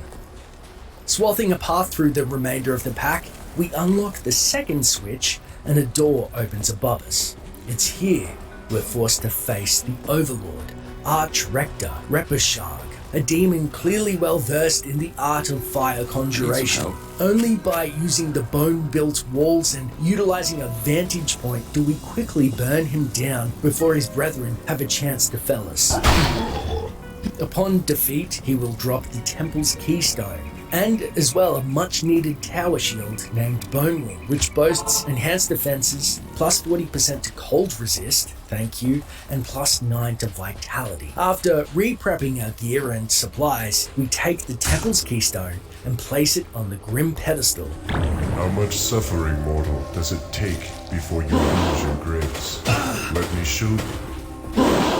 With a macabre line about his fall, Azul opens his barrage of attacks with a deadly circle of cold, which is, of course, later his trademark. Although we are further protected from cold, it's not enough to save us from being slowed, and Azul, in his demonic form, viciously pounces on us while we're vulnerable, hammering down our defenses with ease as we thirstily gulp potion after potion trying to stave off his ferocious assault. Juggling the onslaught of cold, potion management, and utilizing skills to burn down Azul's own defenses, we finally fell this foul demon. Although the victory is bittersweet, Aiden remarks about his soul being freed of this ghastly demonic vessel. However, as we know, that isn't the case. But before we discuss this, we check his body for loot, and of course, one piece is a very unique sword. Rushing back to town, we seek out Deckard Kane to identify our bounty, especially his curious, unusable rapier. Hello, my friend. Stay a while and listen. Identifying the sword, it turns out, of course, to be Azura. Having plus 10 to all attributes, a plus 35% chance to hit, cold hit damage is a whopping plus 8 to 20, plus 25 increased attack speed, and minus 40% requirement so that we can use it straight away, plus 50 damage to undead, which no doubt specifically was included upon its creation, and as a weapon of the high heavens, a 5% chance to cast Holy Bolt on strike. What a remarkable blade, fit for any agent of light, and freezing enemies where they stand. Of course, this blade does make an appearance in the sequels, and Azul himself does too. However, this story does take a darker turn, as he is still a fallen angel in Diablo 2, trapped in demonic form, and we learn his canon backstory of how he betrayed the high heavens upon his capture, and was instrumental to the Primeval's corrupting the Soul Stones. Tyrion was a fool. You see, it was I who told Diablo and his brothers about the Soul Stones and how to corrupt them. It was I who helped the Prime Evils mastermind their own exile to your world. Our plan we set in motion so long ago cannot be stopped by any mortal agency. Hell itself is poised to spill forth into your world like a tidal of blood and I am overburdened. You and all of your kind are doomed. Another tidbit I found fascinating about Azul that we learned later horrifically is that unlike a normal angel, that when they perish they will reform in the high heavens as a new angelic being, Azul is now technically a demon, and when he is perished in Diablo 2, he will just come back as a demon in Diablo 3. Something unprecedented, though it is of course a characteristic trait of demons themselves, hence why the primates can resurrect.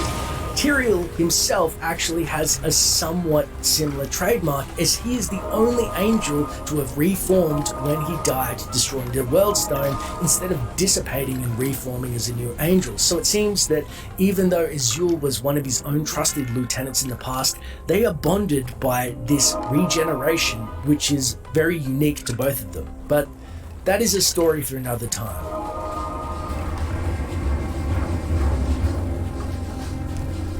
After our harrowing battle with the ex-angel Israel, we find our companion, the rogue Morena, in town, who instructs that while we recuperate, she will take the lead by further investigating the crack to hell anomaly that is opened behind Pepin's infirmary. Venturing deep into the bone and gore-strewn level 14 of the Burning Hells, and after fighting through what feels like scores of Blood Knights, and a particularly nasty nest of fire drakes, we happen upon a curiosity. One Blood Knight stays steadfast and does not lift his blade as we slay his brethren. His name appears to be Lochdanan, and for all accounts, we cannot attack him, so instead, we approach him and he says, "Please, don't kill me, just hear me out. I was once captain of King Leoric's knights, upholding the laws of this land with justice and honor. Then his dark curse fell upon us for the role we played in his tragic death. As my fellow knights succumbed to their twisted fate, I fled from the king's burial chamber, searching for some way to free myself from the curse. I failed. I have heard of a golden elixir that could lift the curse and allow my soul to rest, but I have been unable to find it.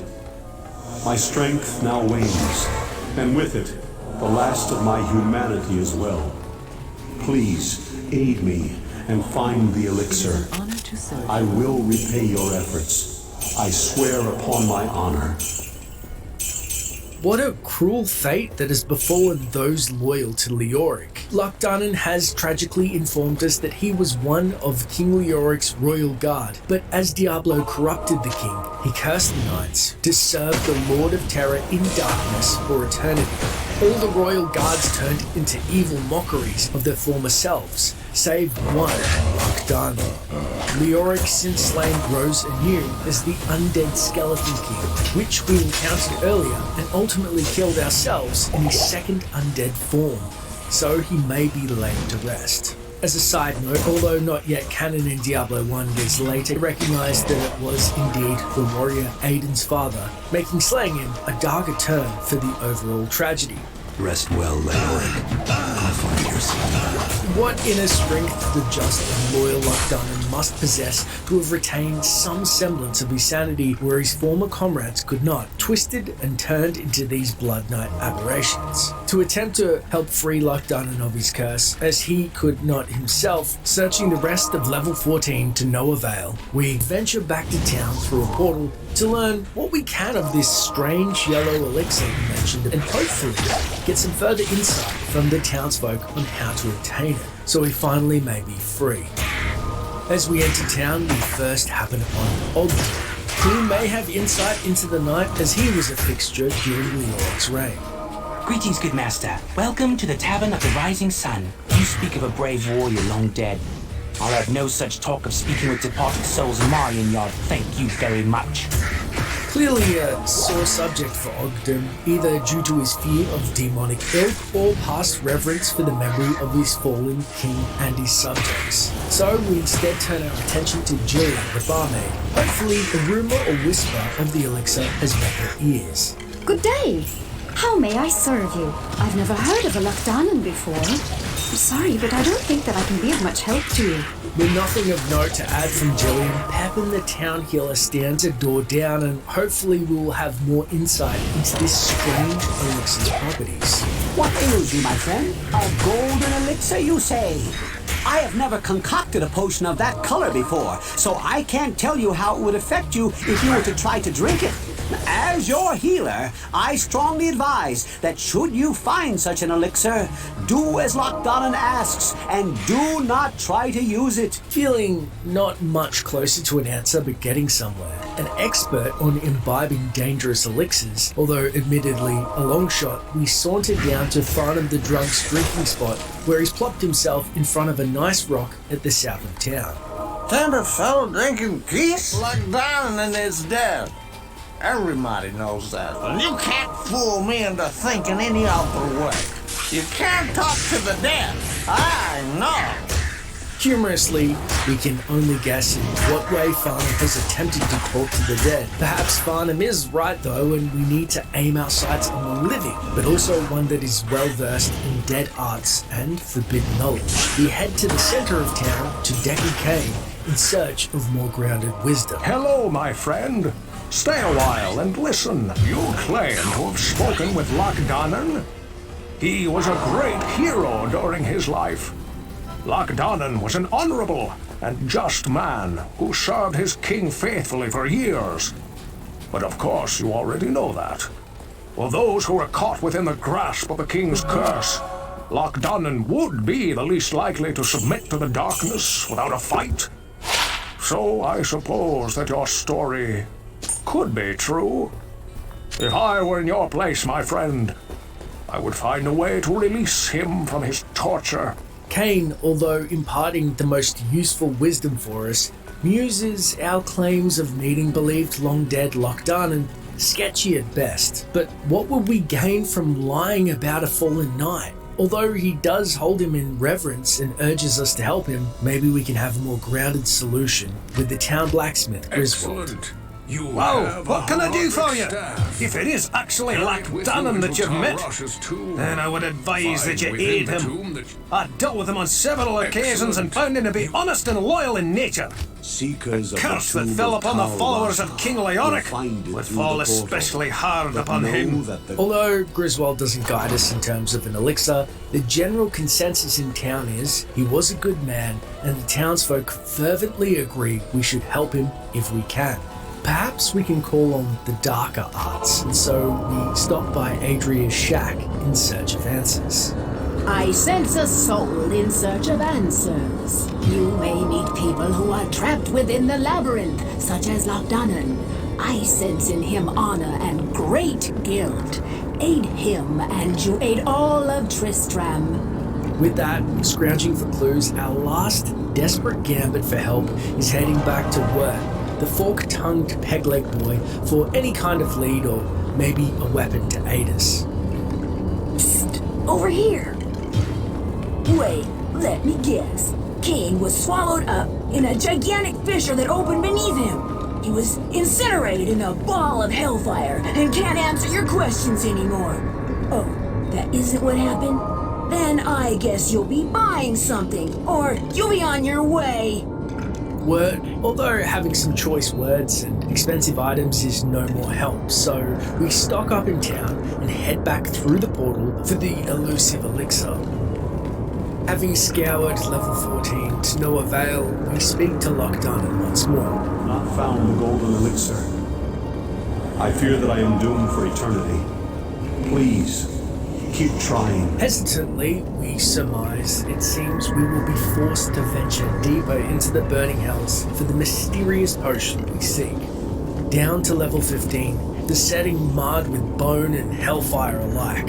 We tepidly clear room by room, chock full of azure drakes, and now peppered with torrents of succubi variants, flinging dark magic from every direction.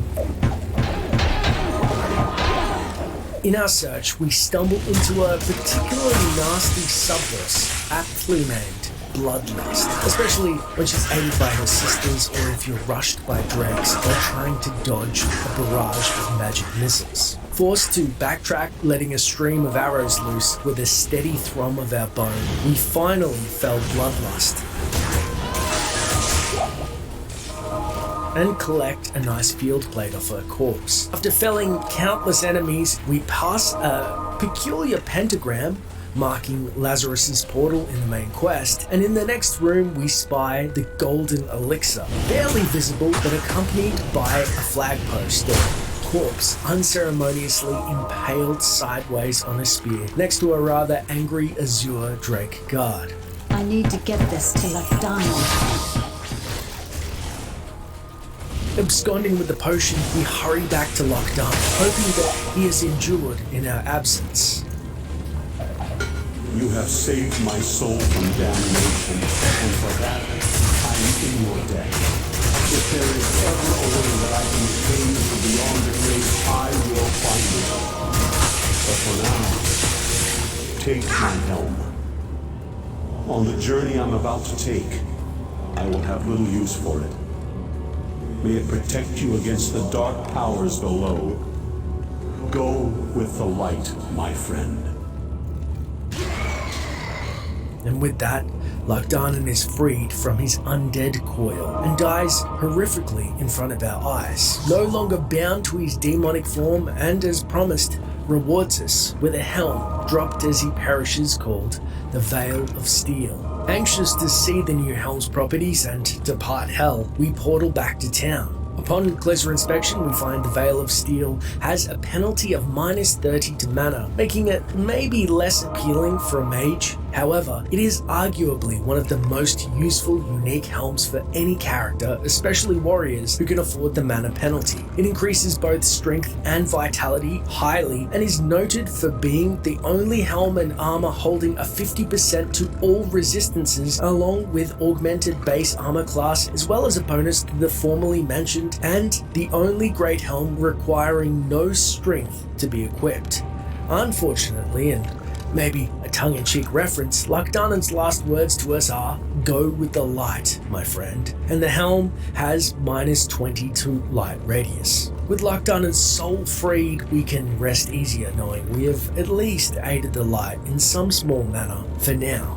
But the burning hells call us, and Lazarus, the bastard archbishop, is still afoot. So we head into the burning hells once more. But this is not the end of Lacdanan's tale, and part 2 of this video will cover actually seeing the events between Lacdanan and King Leoric as the story is furthered in the main questline of Diablo 3. Thanks again for watching. Let me know what you'd like me to cover in the future videos between the next Lacdanan tale, and until next time, Traveler.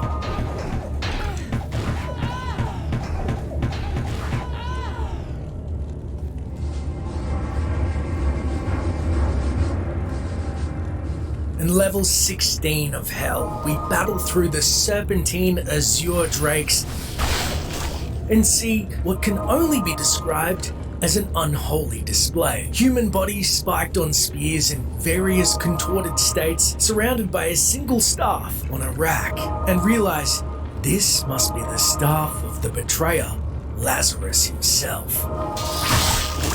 Killing a final stealth drake that tries in vain to protect the artifact, we portal back to town, staff in hand, and race to the town elder, Deckard Cain, hoping he can help unlock its secrets and turn the tide of war. It's then he finally reveals his true nature, confiding, "This does not bode well, for it confirms my darkest fears.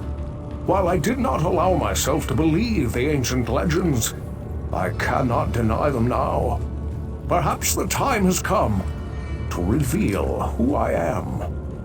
My true name is Deckard Cain the Elder, and I am the last descendant of an ancient brotherhood that was dedicated to safeguarding the secrets of a timeless evil, an evil that quite obviously has now been released. The Archbishop Lazarus, once King Leoric's most trusted advisor, led a party of simple townsfolk into the labyrinth to find the king's missing son, Albrecht. Quite some time passed before they returned, and only a few of them escaped with their lives. Curse me for a fool! I should have suspected his veiled treachery then. It must have been Lazarus himself who kidnapped Albrecht and has since hidden him within the labyrinth. I do not understand why the Archbishop turned to the darkness, or what his interest is in the child. Unless he means to sacrifice him to his dark masters. That must be what he has planned. The survivors of his rescue party say that Lazarus was last seen running into the deepest bowels of the labyrinth.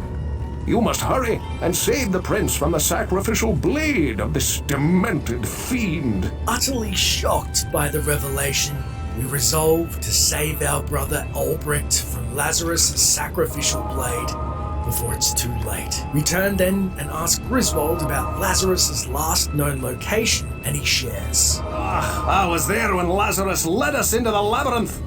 He spoke of holy retribution, but when we started fighting those hellspawn, he did not so much as lift his mace against them. He just ran deeper into the dim, endless chambers that were filled with the servants of darkness. So, he's deep inside some chambers we're yet to discover. We know that Wirt, the peg-legged boy, was himself dragged from the labyrinth thanks to the bravery of Griswold and some other townsfolk, and ask him if he saw anything, and he says, Yes, the righteous Lazarus, who is so effective against those monsters down there. It didn't help save my leg, did it? Look, I'll give you a free piece of advice. Ask Farnham, he was there.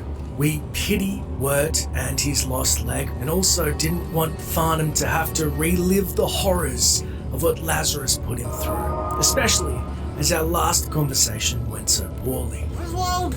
Good old Griswold. I love him like a brother. We fought together, you know, back when we... Lazarus!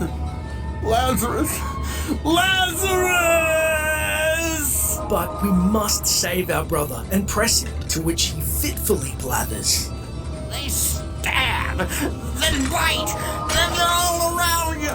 Liar! Liar! They're all dead. Dead! Do you hear me? They just keep falling and falling. Their blood spilling out all over the floor. All his fault. We then rest a hand on poor Farnham's shoulder and console him, heading next to the healer Pepin about the fallen archbishop, who recalls. I was shocked when I heard of what the townspeople were planning to do that night. I thought that of all people, Lazarus would have had more sense than that. He was an archbishop and always seemed to care so much for the townsfolk of Tristram. So many were injured, I could not save them all. Perhaps Lazarus did once care, but that time is past. Instead we see Ogden, who saunters over, hearing our conversation, and shares. This was the archbishop who led many of the townspeople into the labyrinth. I lost many good friends that day, and Lazarus never returned. I suppose he was killed along with most of the others. If you would do me a favor, good master, please do not talk to Farnham about that day. Damn, we're a little bit late on that one. We turn to see Julian the barmaid, who's now loitering out front of the tavern of the Rising Sun. She seems restless. Upon our approach, she remembers. I remember Lazarus as being a very kind and giving man. He spoke at my mother's funeral and was supportive of my grandmother and myself in a very troubled time. I pray every night that somehow he's still alive and safe. It seems Lazarus may have been one of the first to be corrupted by the Lord of Terror. We then seek out the resident demonologist Adria the Witch by her hut, and she confirms our suspicions. I did not know this Lazarus of whom you speak, but I do sense a great conflict within his being. He poses a grave danger and will stop at nothing to serve the powers of darkness which have claimed him as theirs. Although, on some level, we pity Lazarus, we cannot, however, forgive his transgressions if he's harmed our younger sibling, and so, cursing his name under our breath, we head back down to hell once more. A stone's throw from Lazarus' staff stands were assaulted by a gaggle of azure drakes, accompanied by their fanatic variants, who are greatly empowered by the darkness of hell. We then realize that Diablo has sent some of his strongest forces to guard a crimson portal beside a sign of the Lord of Terror's power, a great pentagram on the ground, no doubt sending his minions into a frenzy. Guarding the portal is a score of Balrogs, drakes, and other enemies that force us to dive through the gateway to the unknown realm beyond.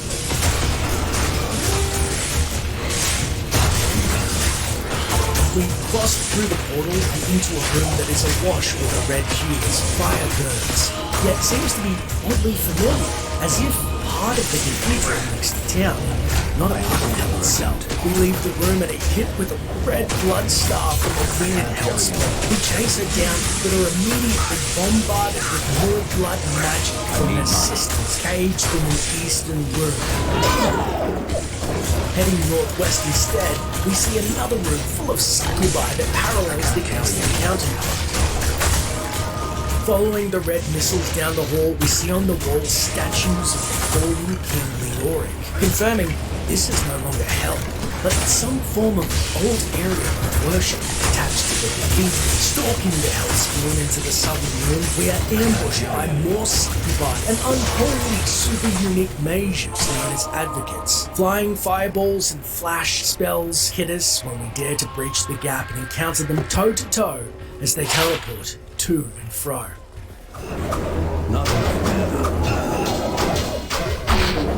After defeating the mages, we see a vile tome above a pentagram and read it, but are immediately transported to the northwestern room full of succubi. Contending with the lusty demons, we're left to rinse, repeat on the other side of the building, nearly swarmed by the torrents of blood magic and evil harpies trying to fell us before we can make our way to the accursed Archbishop.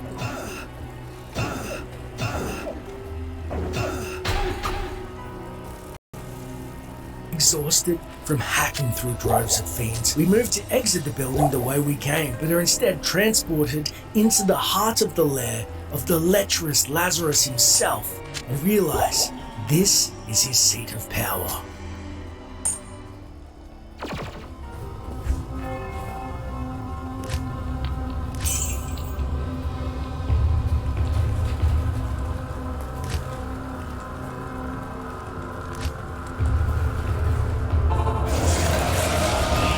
Abandon your foolish quest. All the rage you was about of my master. You are too late to save the child. Now you enjoy it. Thoroughly taunted and nearly torn asunder from torrents of magics engulfing us from all sides, we retreat to the eastern room with no time to check the identity of the dead sacrificed boy in his altar. We believe we're too late and cast the town portal to escape, but realize this may be our only chance to contend with the cowardly Lazarus. We make him pay instead of fleeing. We turn heel and dart back and forth, hacking the legs from under the succubi, bit by bit, evening the playing field. Lazarus, sensing our plan, blocks our path with multiple fireworks, the blaze rising like the fires of hell itself. The Archbishop then attempts to pin us in the western room where we take shelter, but we surprise him with a scroll of frozen orb that throws him off balance and allows us to make a last-minute escape. Once again, we single out the Scarlet Witches and take out an errant councilman in our stride.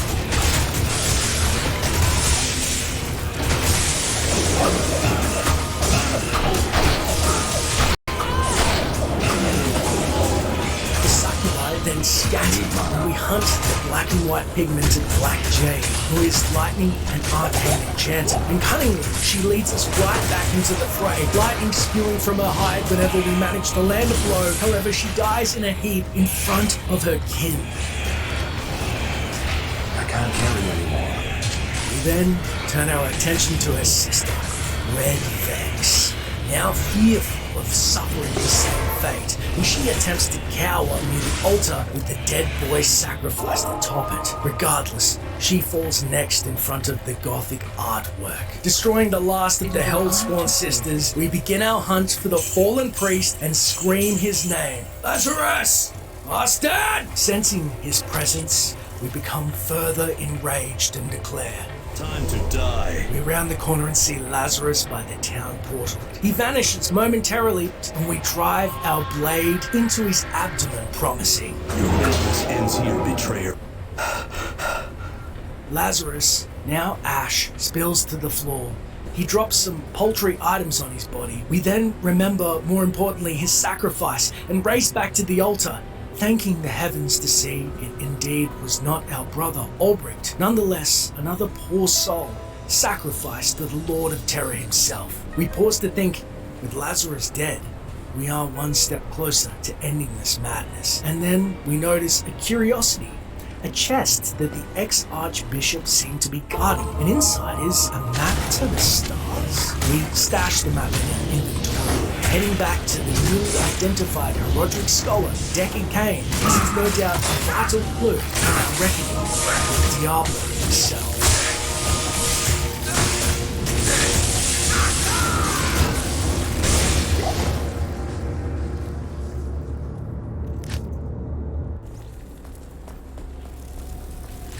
This is the story of Map of the Stars, and the quest's original appearance slated for Diablo 1, which was cut from the final game due to it profoundly changing how players experienced facing the Lord of Terror, Diablo, entirely.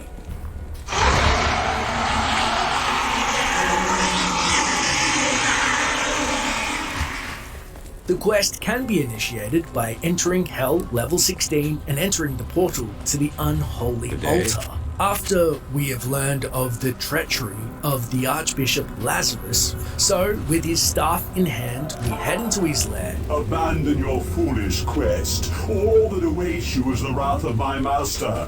You are too late to save the child. Now you will join him. Face, fight, and fell the Archbishop Lazarus.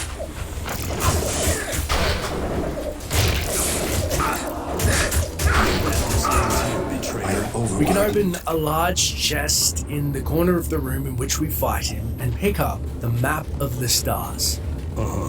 And it initiates the quest.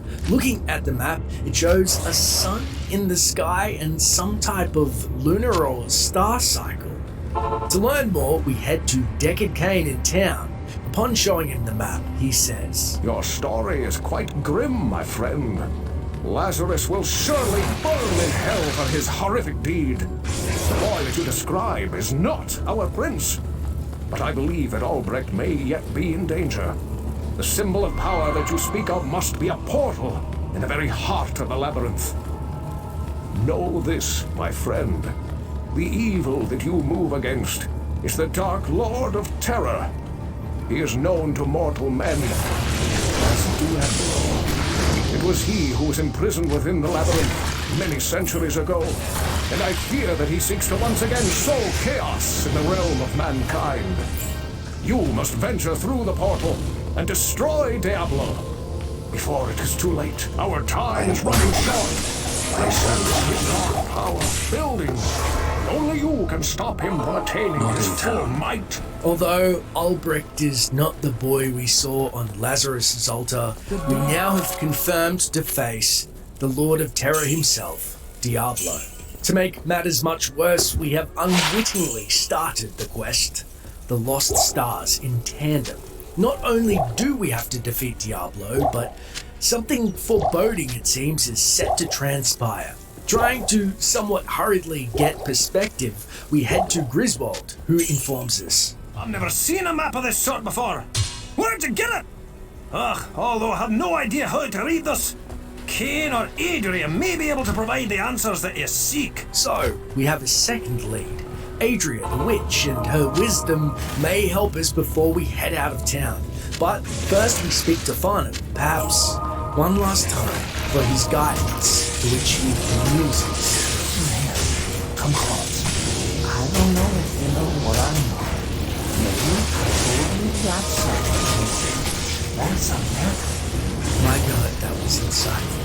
We will miss you. But there's no time to reminisce, so we head to Pepin, who says, I can't make much of the writing on this map, but perhaps Adria or Cain could help you decipher what this refers to. I can see that it is a map of the stars in our sky, but any more than that is beyond my talents. Again, it seems like Adria may be our best bet. But what if the map of the stars? Maybe the moons will align like some ritual? Hopping over yonder to work first, he says. Been looking for a map. That certainly is right. We should show that to Adria. She could probably tell you what it is. I'll say one thing. It looks old. And old usually means valuable. Ah, a great reference to Word's own lost treasure quest we just completed. Speaking of old and valuable, let's try Jillian's grandmother to see if her visions can help. The best person to ask about that sort of thing would be our storyteller. Kane is very knowledgeable about ancient writings, and that is easily the oldest looking piece of paper that I have ever seen. It seems everyone is palming this off to Kane, rightfully so, a fabled Herodrum dealing with an old, unreadable map. Yet, we should also seek out Adria. As we head over to her shack, we spy Ogden, the tavern owner, in the light of his door, and briefly approach him to say, If the witch can't help you and suggests that you see Kane, what makes you think that I would know anything? It sounds like this is a very serious matter. You should hurry along and see the storyteller, as Adria suggests. It sounds like I was meant to see Adria first to piece this one together, but Diablo is always fun how they jump around with the narrative. Regardless, we see Adria one last time at a shack beyond the border of town to help us decipher this map. Oh, I'm afraid this does not bode well at all. This map of the stars portends great disaster, but its secrets are not mine to tell. The time has come for you to have a very serious conversation with the storyteller. Well, that honestly wasn't very helpful. It seems like Kane was our best bet, so we know what we have to do already. Kill Diablo. Heading down beneath the pentagram near the Unholy Altars portal in Terra's Domain. In the north room of Terra's Domain, if we step on 4 stones, we face Doom Lord Gamar. But beware, killing him quickly is crucial, as he will literally overrun the entire lair with his spawned demons if left unchecked. When he is defeated, the East Room opens and we face the uber-strong Bloodlord, the Destroyer. When he is defeated, the West Room opens and we face the mage Benedict the Black. Here in the West Room, if you touch the 3 crucified skeletons, the South Room opens and you can finally face the Lord of Terror, Diablo. However, upon entering Terra's Domain, if you fail to kill Diablo before 1 hour passes, your map of the stars shows the stars align and turn red, and Diablo is shown in a cutscene powered up. We hastily head back to town to speak to Kane, who gives us some grave news. I'm sure that you tried your best, but I fear that even your strength and will may not be enough. Diablo is now at the height of his earthly power. You will need all your courage and strength to defeat him. May the light protect and guide you, my friend. I will help in any way that I am able.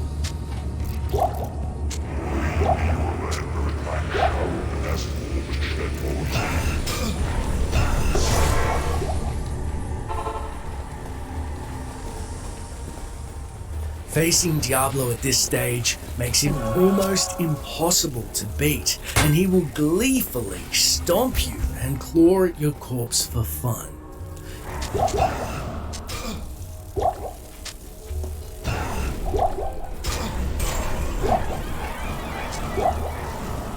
This is the crux of the map of the stars. Basically, he has an enrage timer on top of the usual Diablo quest if you pick it up.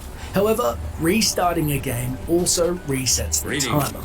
We can fight our way again through Terra's Domain and finally slay the Lord of Terror.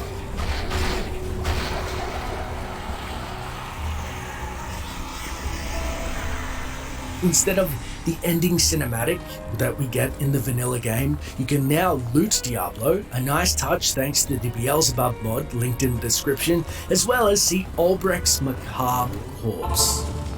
And if you pick up the Soul Stone and use it, it will end the game and initiate the cinematics, resetting Diablo afterwards. And the Map of the Stars countdown also resets, hence why it was initially removed, as it profoundly changed how players would encounter the end game of Diablo. But what did you think? Would you prefer to leave it in or take it out, as it forces you to rush through the end game and face Diablo, otherwise basically get stomped. Also, this is the final episode of cut content for Diablo. I just wanted to say thank you so much for watching. I appreciate all of your comments with your profound insights into the game, and also how much you have been appreciative of this series. It really is heartwarming and makes me want to make so much more content. I am currently hunting for more content based on Diablo and other RPGs in a similar style, so I can maintain a consistent upload. So if you have any suggestions, let me know. Make sure to like and subscribe and hit the bell notification to stay up to date with the posts, and many thanks for making this series an absolute joy to play. As always, thanks for watching, and until next time, Wanderer.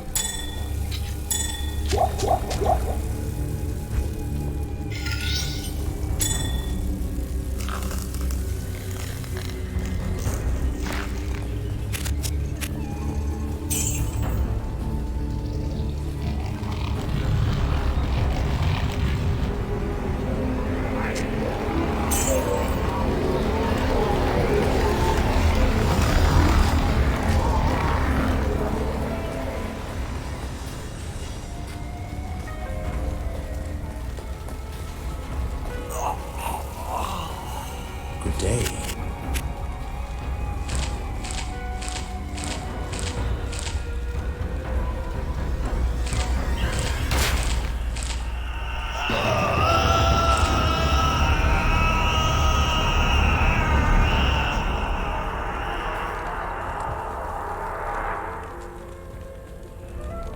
The Soul Stone burns with hellfire as an eerie red glow blurs your vision. Fresh blood flows into your eyes, and you begin to hear the tormented whispers of the damned. You have done what you knew must be done. The essence of Diablo is contained. For now. You pray that you have become strong enough to contain the demon and keep him at bay. Although you have been fortified by your quest, you can still feel him, clawing his way up from the dark recesses of your soul. Fighting to retain control, your thoughts turn toward the ancient mystic lands of the Far East. Perhaps there, beyond the desolate wastes of Aranok, you will find an answer. Or perhaps salvation.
the beginning into the world together. Oh, forgive me, dearie, please. It wasn't my fault. Still, how was it the wonder?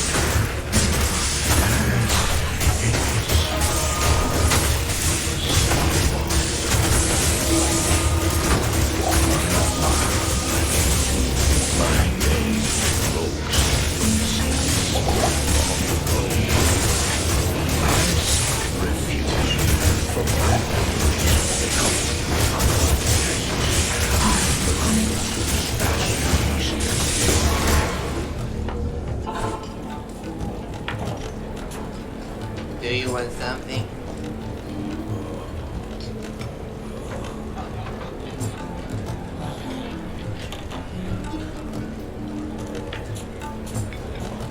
Oh, I thought sleep for days at a time. For when I dreamt, It is an honor to serve you. would return. Memories of the monastery, the evil, which had claimed it, dreams, memories. I couldn't tell the difference anymore.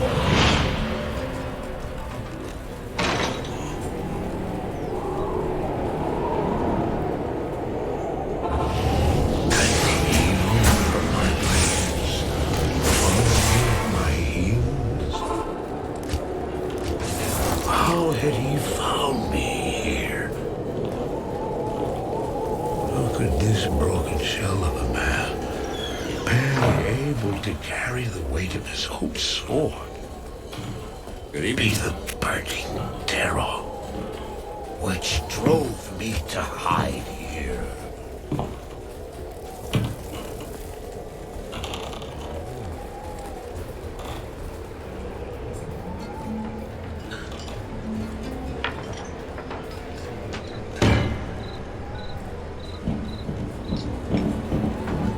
He seemed to have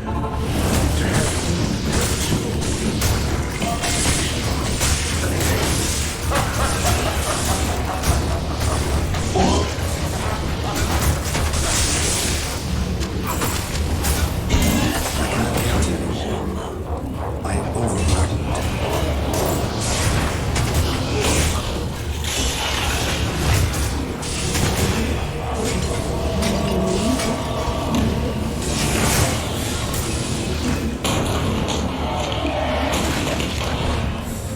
I can't carry anymore. As I watched, I became convinced that I was truly mad. The terror, the destruction,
I am overburdened.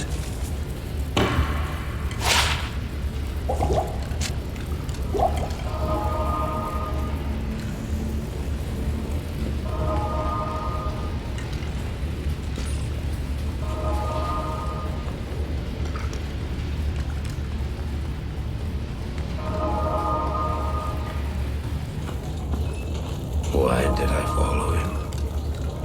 I don't know. Why do things happen as they do in dreams? All I know is that when he beckoned, I had to follow him. And from that moment, we traveled together.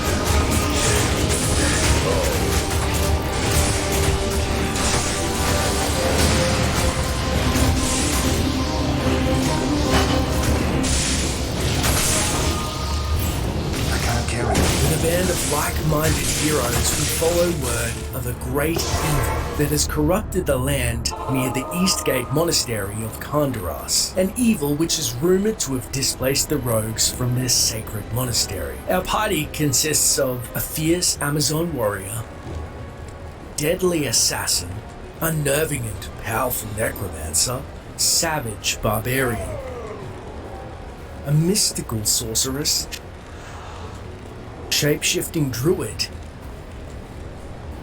and ourselves, a holy paladin. Originally, we hail from the Knights of Westmarch, who felled the armies of mighty Leoric. Our brethren are pure of heart and closely follow the teachings of the Zakulur, the religion of light. There are those who call us paladin overwrought zealots, but others recognize the strength and goodness in the light. With the group, we head to the rogue encampment near the east gate of Kandaras, where the sisters have been displaced. We arrive at the gloomy, disheveled camp and introduce ourselves to its denizens for signs of what wrought this destruction. Well met, noble paladin. It's been a while since I've seen any of your kind in the West. It would be an honor to aid you in any way that I can. No doubt you've heard about the tragedy that befell the town of Tristram. Some say that Diablo, the Lord of Terror, walks the world again. I don't know if I believe that. But a dark wanderer did travel this route a few weeks ago. He was headed east of the mountain pass guarded by the rogue monastery.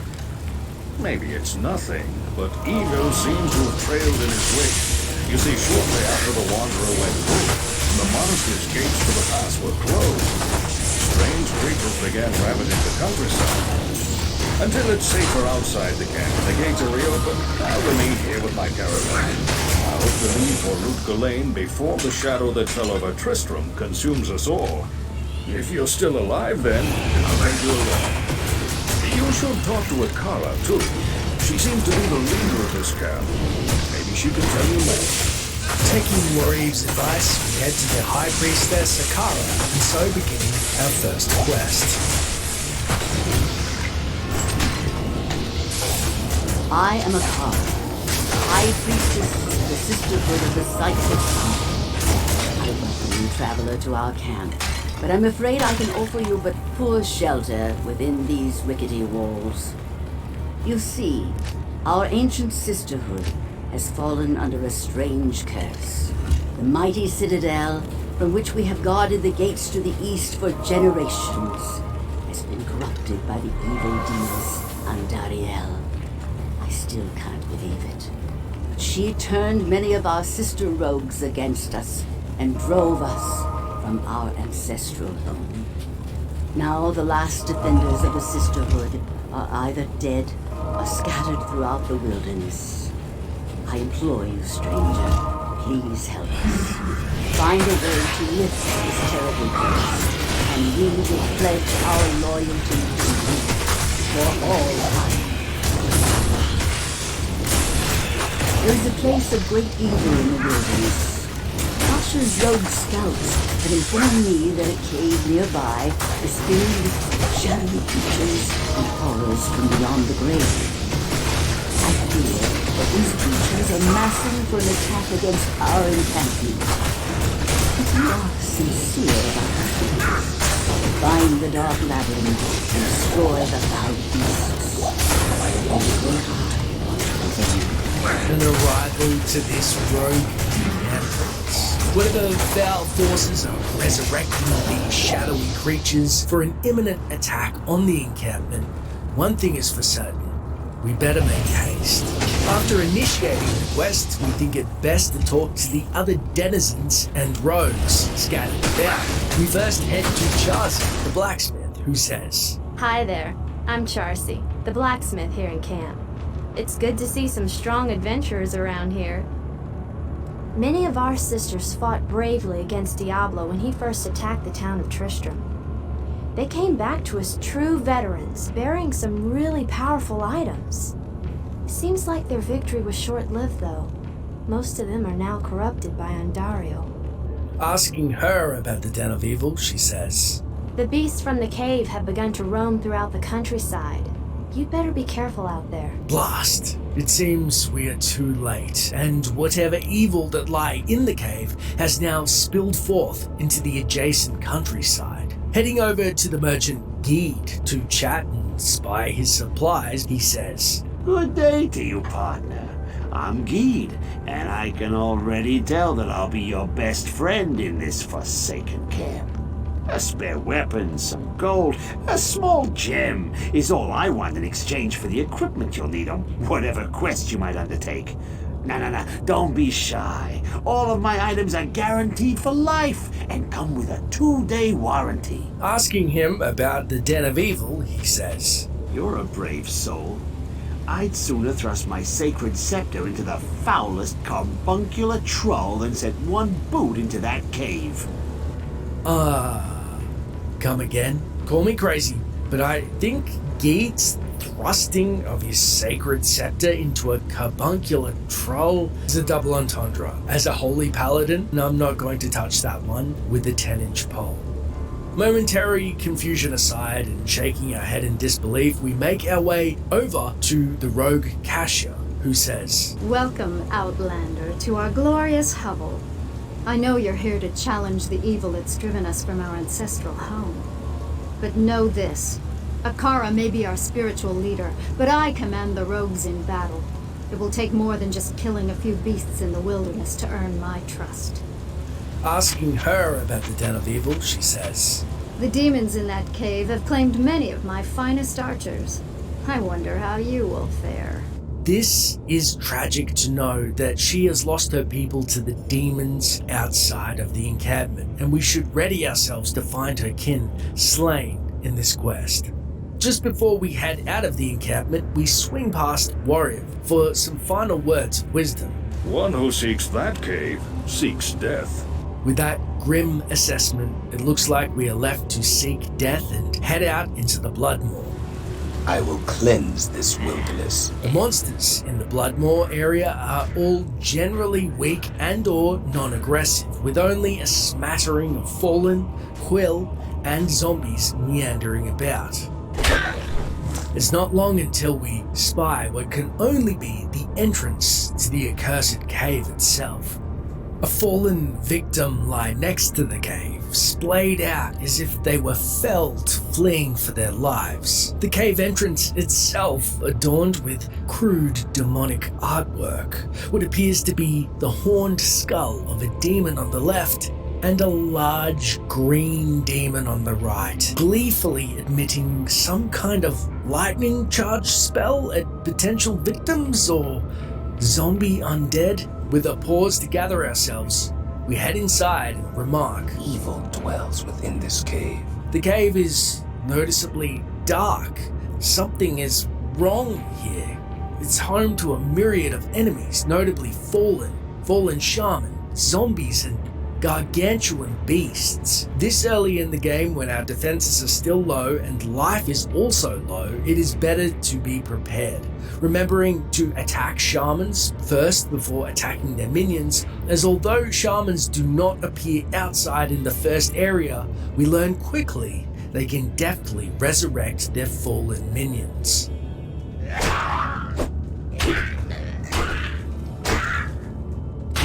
After clearing much of the cave, we happen upon a particularly foul undead, a zombie named Corpsefire, located in the cave, and usually at the opposite end of the entrance. Corpsefire is a super unique zombie guarding the Den of Evil.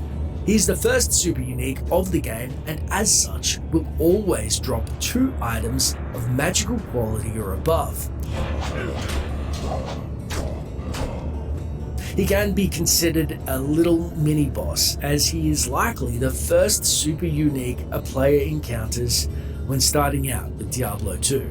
After felling the foul foe and identifying our items and bounty. Although the quest is nearly complete, we portal back to town. The reason being is, unlike Diablo 1, Diablo 2 boasts early return dialogue for all characters in its quests, which, as a story retelling of the game, we shall take full advantage of. Speaking to Akara early, she says, "Your task is not complete until you have killed all the demons in that cave." Akara, pragmatic in her response, we're left to see Chazi, who replies, "You haven't cleared the cave yet?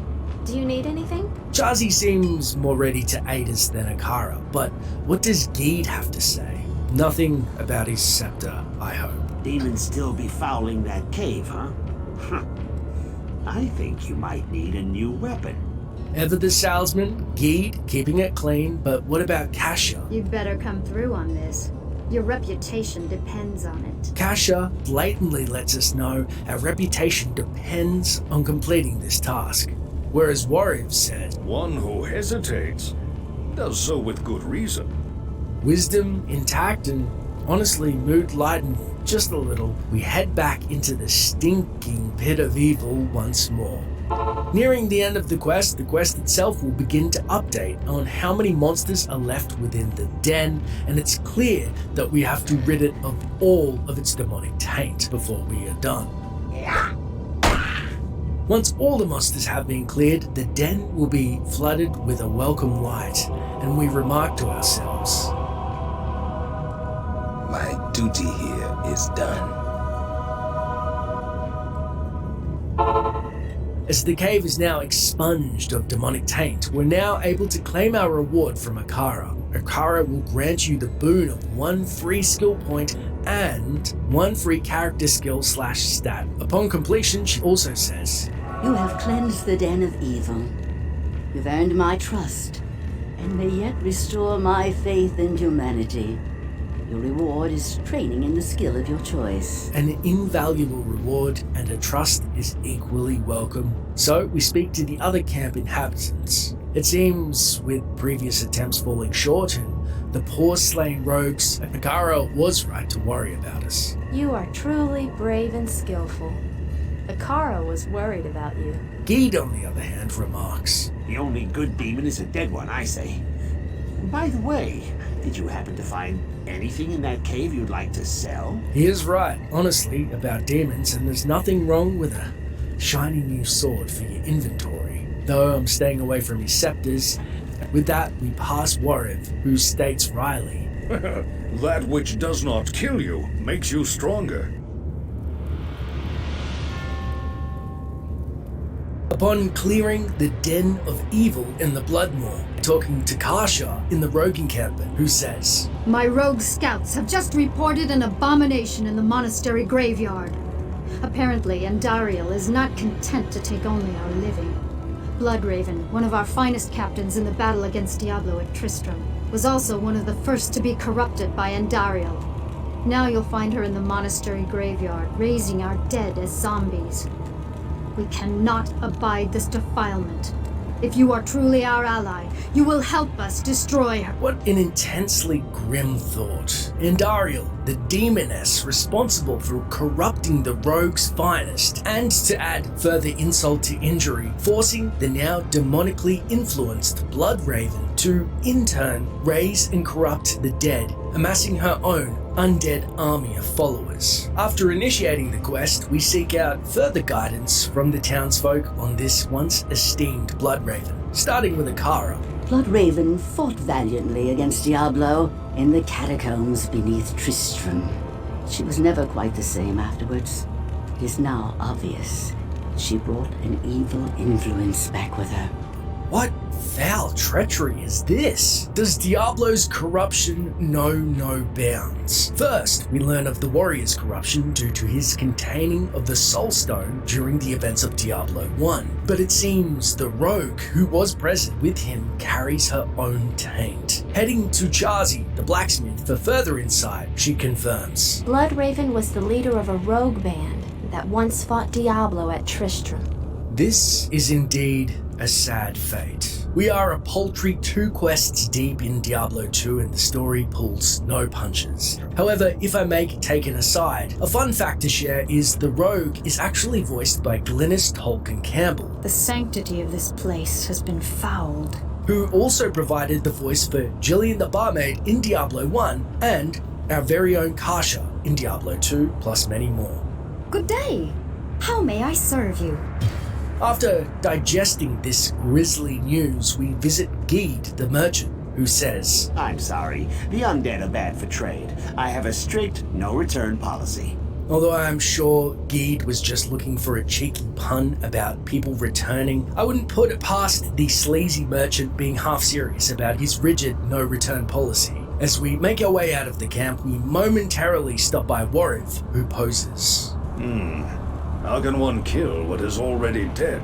And unfortunately, although a philosophical question in nature, it is also a question we will have to put into physical application. Leaving the safety of the encampment, we head to the monastery graveyard, located just off the cold plains as per Kasha's instructions. When entering the burial grounds, we see our quest update with one directive: kill Bloodraven.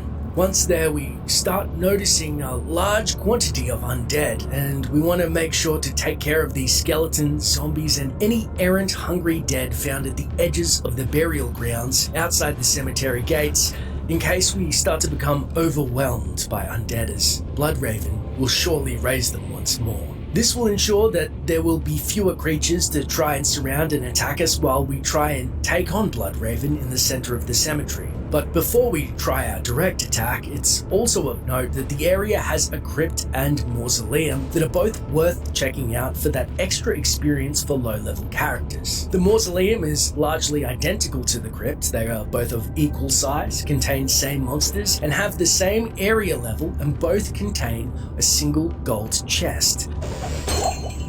The one difference is that the mausoleum contains no super unique guarding the chest. Instead, a regular unique monster guards it. After looting said chest, we can head over to the crypt, where there is also a golden chest within said crypt that is guarded by a single super unique Bonebreaker.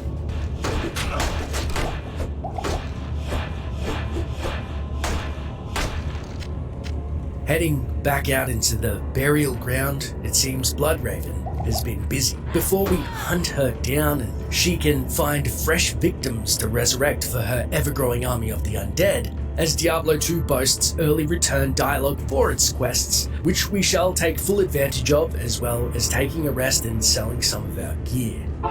Portaling back to the rogue encampment, we speak to Akara, who says, If you fail to destroy Bloodraven, I fear that our order will perish forever. It's a sentiment we share, as no doubt the camp would be overrun before soon. And Chari praises Akara's foresight, stating, Akara felt something was wrong even before Andariel descended upon us. She feared that Bloodraven had stumbled upon some evil force beneath Tristram. I wish we had acted then. Would the rogues have fell victim if they acted sooner? It seems like a lesser evil is no mild threat. Geed, on the other hand, has more pressing concerns. I wonder if that old gossip Melra is among the undead. Oh, she had dirt on everybody. Again with the double entendre, as the zombies are unearthed, and this Melra reportedly had dirt on everyone.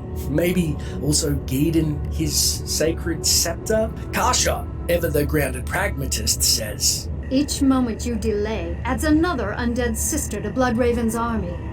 And we take our leave before swinging by an unusually somber Warriv, who tells us, When the dead return to prey upon the living, it is a terror beyond understanding. Terror, it seems, has gripped even the most stoic of the rogues. Our thoughts and attention turn back to poor Bloodraven, and we head back to the burial grounds for our unenviable confrontation and duty to put her to rest. When we enter the burial ground once more, Bloodraven gleefully announces, My army will destroy you.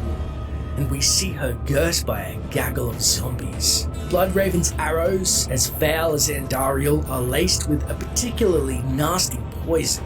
And for some immediate damage, she also boasts fire-laced arrows too. Attempting to quell the uprising of dead, we first focus our attention on the newly risen before we are overwhelmed. We spy they're gathered near an unholy display of hanging rogues on a tree. After being peppered with arrows unceremoniously and staving off our own death and inevitable undead return, we managed to fell most of the zombies for now and focus solely on Bloodraven. As it is quite apparent, she will deftly raise a cheeky zombie or two left unchecked and fill the graveyard given enough time. Hacking away at Bloodraven, she finally falls in a massive display of lightning which bursts forth from her body in an awesome arcs licking through the graveyard and that wipes out the remaining zombies attached to her very essence. We then see it is actually Bloodraven, her soul in a true rogue form being released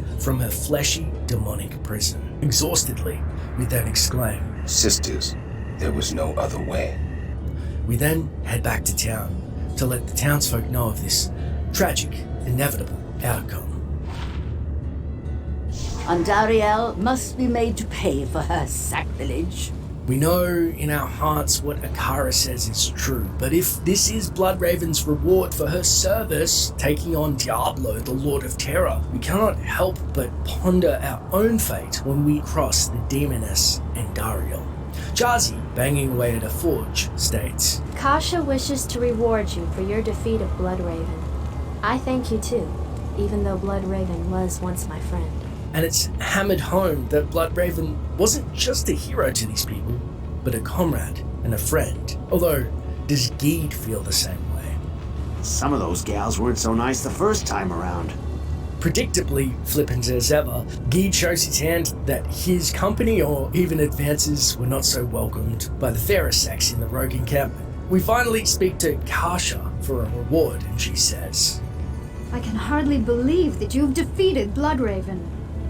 Though she was once my closest friend, I pray that her tortured spirit remains banished forever.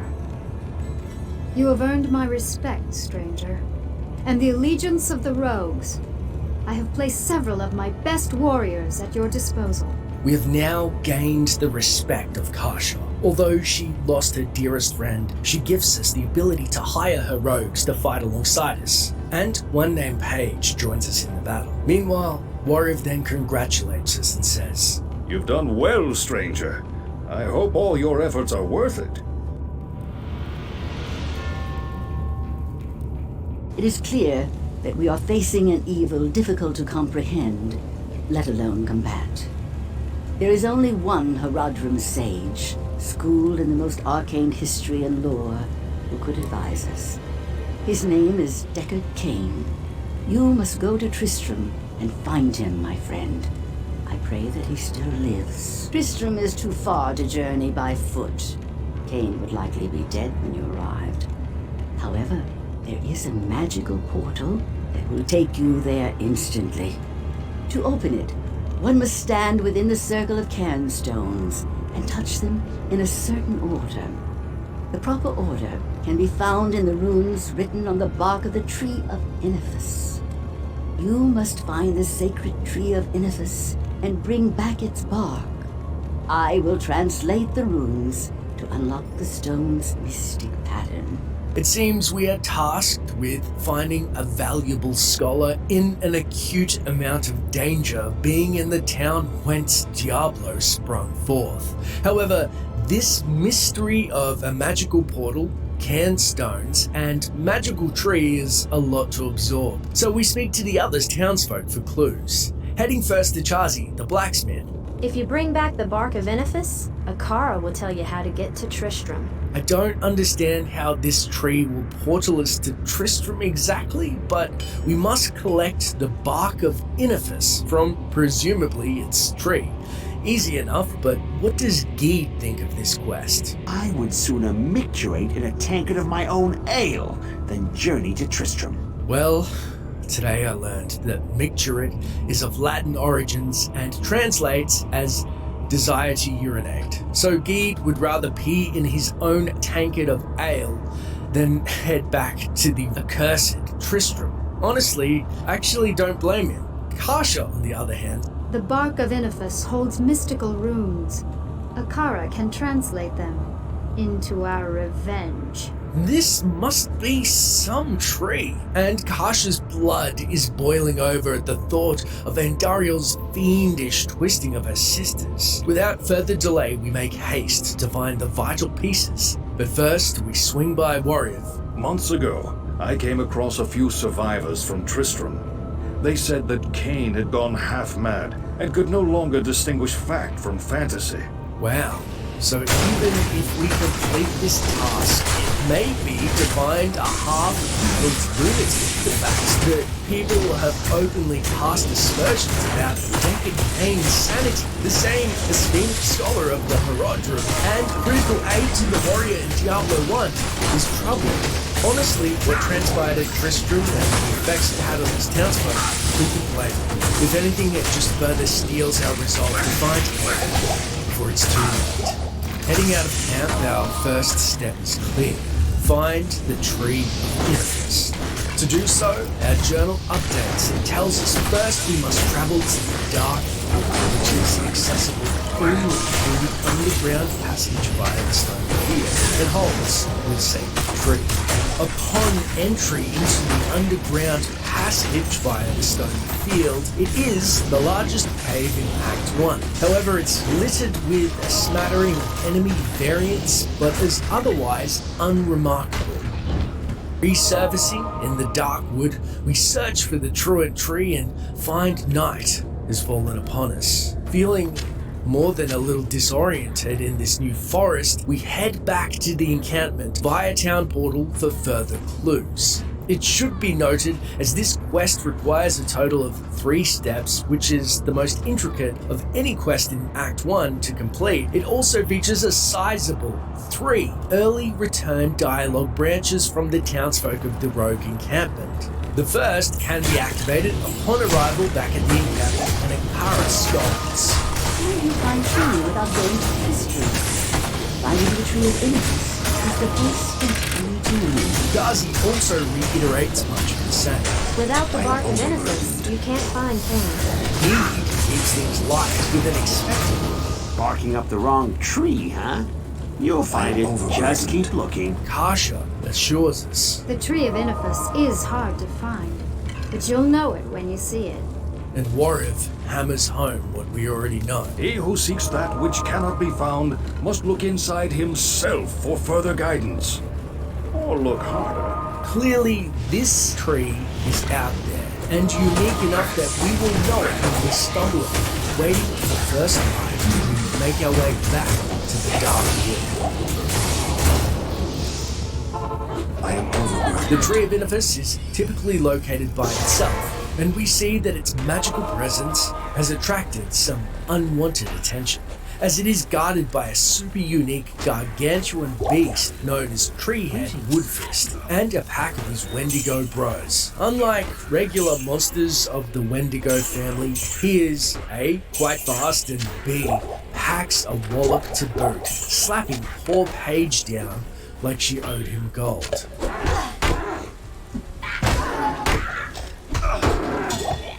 Once we have felled Treehead, we can then approach the Tree of Inifus, and upon loosing the Scroll of Inifus from the dilapidated tree, This tree bristles with magic.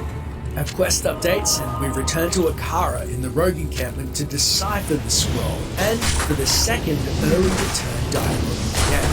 Approaching Chazi first, however, she instructs. Get us to Akara. Only she can understand. We agree to heed Chazi's advice, but first we make our way anti-clockwise around the camp, heading momentarily to be in front of his caravan. Look, friend, I train a lot of strange items, but I'm not gonna start dealing in bulk, okay? With nothing but contempt for this scroll and its value, we throw up our hands and speak next to Kasha. With this scroll, you may open a portal back to Tristram. Only Akara can decipher its logic. Speaking to the philosophical Warrior next, he pragmatically states, This looks like gibberish to me. Akara may know what to make of it. and with that, we have nothing left to do but head over to Akara, who guides. Ah, very good. I have translated the runes on this scroll. You must find the cairnstones and touch them in the order that I have written. Our quest log updates and reads, go to the cairnstones in the stony field. Touch the stone in order found on the scroll of Inifis. Enter the portal to Tristram, but beware the danger that lies ahead. We then check the scroll and confirm that it mystically will display the exact order in which to touch the pillars, forebodingly surrounding a pentagram in the middle. As we make our way into the stony field, we notice that we passed the peculiar cairnstones previously. These particular cairnstones are guarded by a nasty pack of harpies, especially if you happen upon them at lower levels, as one which is in the middle of his brethren is a squealing carver named Rakanishu, who happens to be a fallen demigod whose origins I have covered in a previous video. When attacking Rakanishu, melee heroes need to be careful because his lightning enchanted status causes several charge bolts to radiate out from him each time he is damaged. Quick attacks on Rakanishu will result in equally quick death if you don't watch yourself, especially on the higher difficulty levels. It should be noted, Rakanishu is the first lightning enchanted boss in Diablo 2. Seekers of the Tomb of Tal After felling the fallen foe and using the scrolls of Inifis as a guide, touching each of the cairnstones in the correct order, we see lightning leaks in a brilliant flash, and we open an ominous crimson portal directly to the town of Tristram. As we have been warned many times, the dangers which lie ahead, and recovering from our skirmish with Rakanishu and his pack of fallen, we head back to the encampment to activate the third and final early return dialogue. Upon seeing us back at the camp, Akara frantically exclaims, If he still lives, Deckard Cain may be in grave peril. You must hurry to Tristram before all is lost. We gather supplies, repair our weapons with Chazi the blacksmith, and then she warns. I have heard that Tristram is now in ruins. Without Cain, I fear for the ruin of all. We decide maybe talking to Geed can't hurt while we're in town, and he reveals. I'm told that Tristram now resembles a mead hall after a barbarian wedding. I will wait here for your most glorious return. Well, we can't help but picture the barbarian wedding and hope our return is glorious and less messy. Kasha, on the other hand, stresses. Deckard Cain has crucial knowledge about the evils we face. You must find him. We know Deckard Cain possesses unique and vital information on facing Andariel, the demoness. Without a moment to lose, we check in with Rove quickly. It is too dangerous to travel to Tristram. I won't be leaving here until the way is clear.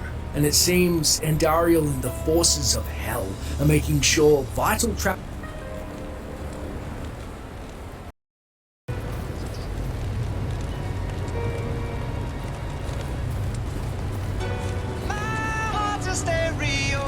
It beats for you, so listen close.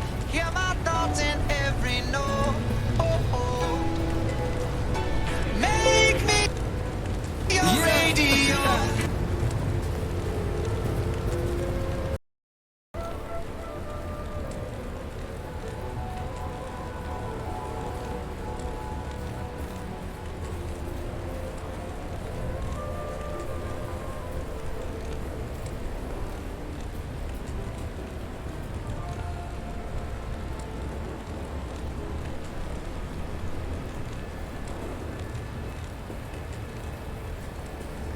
Travel routes are blocked. We must take our chances to circumvent this. And so we head back to the cairnstones. Happy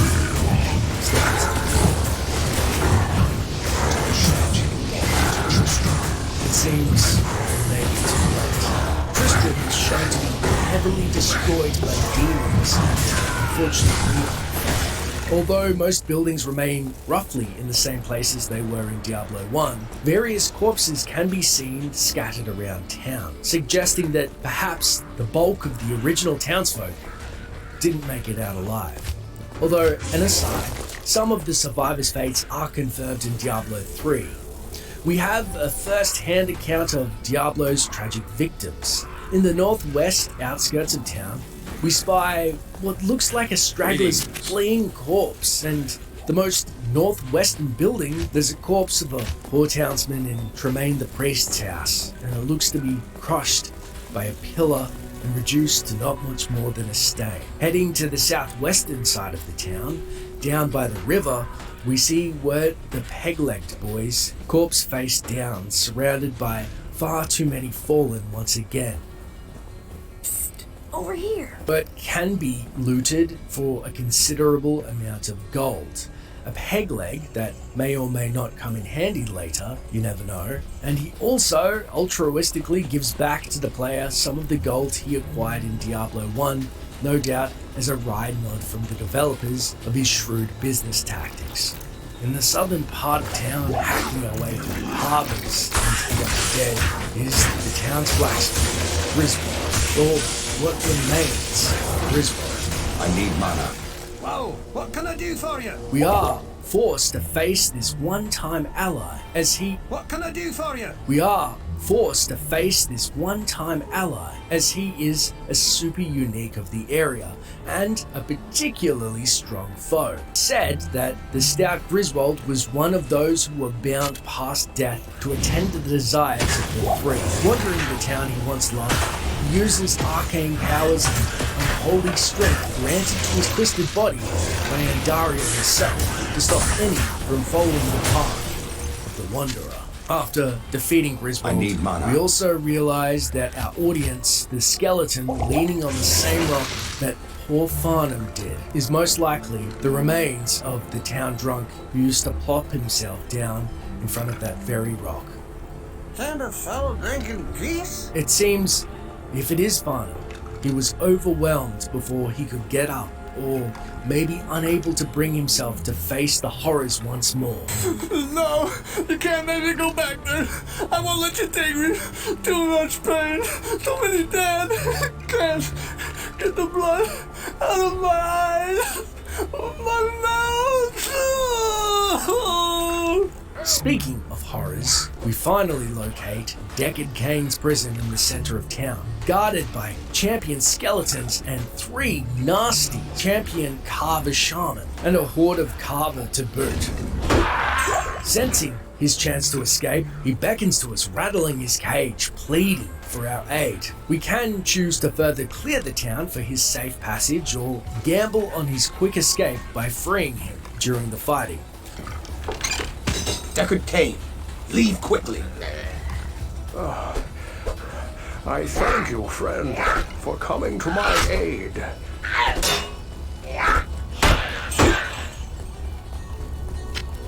Once we have finally purged Tristram again of the burning legions, we wipe our brow, take one last look at the remains, realizing as we inspect the eastern building in the town square that a charred and naked corpse is suspiciously close to where Pepin the Healer once stood.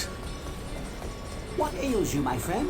We're ready to leave the accursed town once and for all, so we head back to the rogue encampment via town portal for a final time to speak to Deckard Cain, who says, As a token of my gratitude, I will identify items for you at no charge. This is a fantastic boon, usable for the entirety of the game, as following his rescue, Deckard Cain will offer to identify items for us at no charge. However, remarkably, this is the only quest in Diablo 2 that can be failed. You can choose not to rescue Deckard Cain before continuing all the way to Act 2. However, it will be considered a failed quest until a new game has been made. In this case, Deckard Cain will tell you that he was rescued by the rogues, and he seems to hold a bit of a grudge as he reverts back to his Diablo 1 dealings with the player, and you'll have to pay 100 gold in order to have your items identified by him for the rest of the game.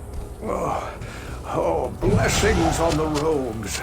They finally rescued me from that cursed place. Horodrim, forgive, but don't forget. Heading to Chazi next, she advises. Akara wishes to reward you for your bravery in returning Deckard Cain.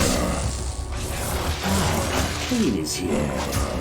Another customer. I haven't been displeased since a love-starved maiden let down a bit more than her hair. I don't think Kane has much point or want to picture being pleased. Scrubbing that mental image out of our brain, we head to Kasha, who says, Again, you amaze me, Outlander. The Sisterhood is grateful to you for delivering Kane to us. I believe Akara has something to tell you. Kasha, firmly on our side, is right. We should head to Akara as we briefly speak to Warren, who similarly states, Only a brave adventurer could return with Deckard Cain. Akara has a reward for your valor. With that, we finally see presence Akara about honors this me. rumored reward, and she remarks, You have risked your life to rescue Cain. For that we thank you. You must seek his counsel immediately. With thanks, Akara also gifts us this random magic ring. Ring in hand and items identified, our final speech can be with Cain, who reveals more about the fate of Tristram and Diablo himself. However, I will save that for the outro of this video, as it's pretty long and very detailed. Regrettably, I could do nothing to prevent the disaster which devastated Tristram. It would appear that our greatest fears have come to pass. Diablo, the Lord of Terror, has once again been set loose upon the world. As you know, some time ago Diablo was slain beneath Tristram, and when our hero emerged triumphant from the labyrinth beneath town, we held a grand celebration that lasted several days. Yet, as the weeks passed, our hero became increasingly aloof. He kept his distance from the rest of the townsfolk and seemed to lapse into a dark, brooding depression. I thought that perhaps his ordeal had been so disturbing that he simply could not put it out of his mind. The hero seemed more tormented every passing day. I remember he awoke many times, screaming in the night, always something about the East. One day he simply left, and shortly thereafter Tristram was attacked by legions of foul demons. Many were slain, and the demons left me to die in that cursed cage. I believe now that Tristram's hero was that dark wanderer who passed this way before the monastery fell. I fear even worse, my friend. I fear that Diablo has taken possession of the hero who sought to slay him. If true, Diablo will become more powerful than ever before. You must stop him, or all will be lost.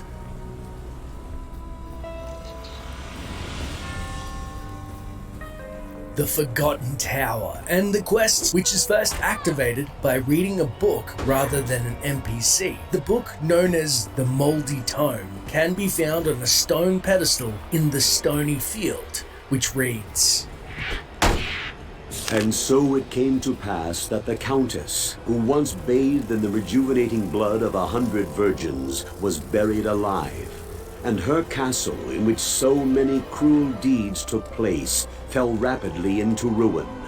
Rising over the buried dungeons in that god-forsaken wilderness, a solitary tower, like some monument to evil, is all that remains. The Countess's fortune was believed to be divided among the clergy, although some say that more remains unfound, still buried alongside the rotting skulls that bear mute witness to the inhumanity of the human creature.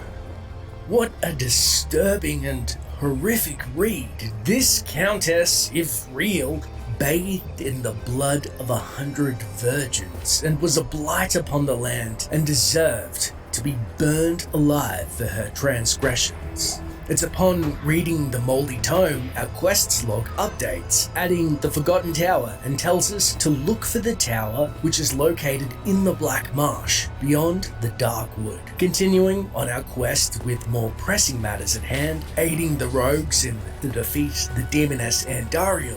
However, later, when entering the Black Marsh, we happen upon a big, foreboding tower. Realizing this is the tower in which the tome spoke of, we promptly head back to the rogue encampment, seeking whatever guidance we can from its denizens before we enter. Speaking first to Akara, she confirms. The dangers there are not solely architectural. Once inside that wretched place, so, it seems this accursed tower still holds some activity, maybe agitated due to Andariel's light upon the land. Heading next to Deckard Cain, the scholar, who then muses. That tower marks a place of danger. There is an epic poem about it. How much sorrow one can stand was tested there. So the tower tests you in some horrific capacity. Our resolve firm, but ever wary, we next see Chazi, the town blacksmith, who states, That old tower is as rotten on the inside as it appears on the outside. I heard that several sisters came to a gruesome end when a stairwell collapsed on them. Oh no. Even the rogues have lost sisters in there. An accident, or more victims for the Countess of the grave. We then speak to Bede, who says, The only wealth you're likely to find there is a wealth of vermin. Although wealth may draw a lesser man, our mind is firmly fixed in the demonic taint of the tower. Gold does help though. Kasha speaks of the treasure further, saying, The tome speaks of treasure, yet all we have found are death, delirium, and disappointment. So it seems people have heard of the treasure. It must be folklore at this point, and a dangerous lure to boot. Grieve too, perhaps. Rumors of treasure are no different from rumors of any other kind.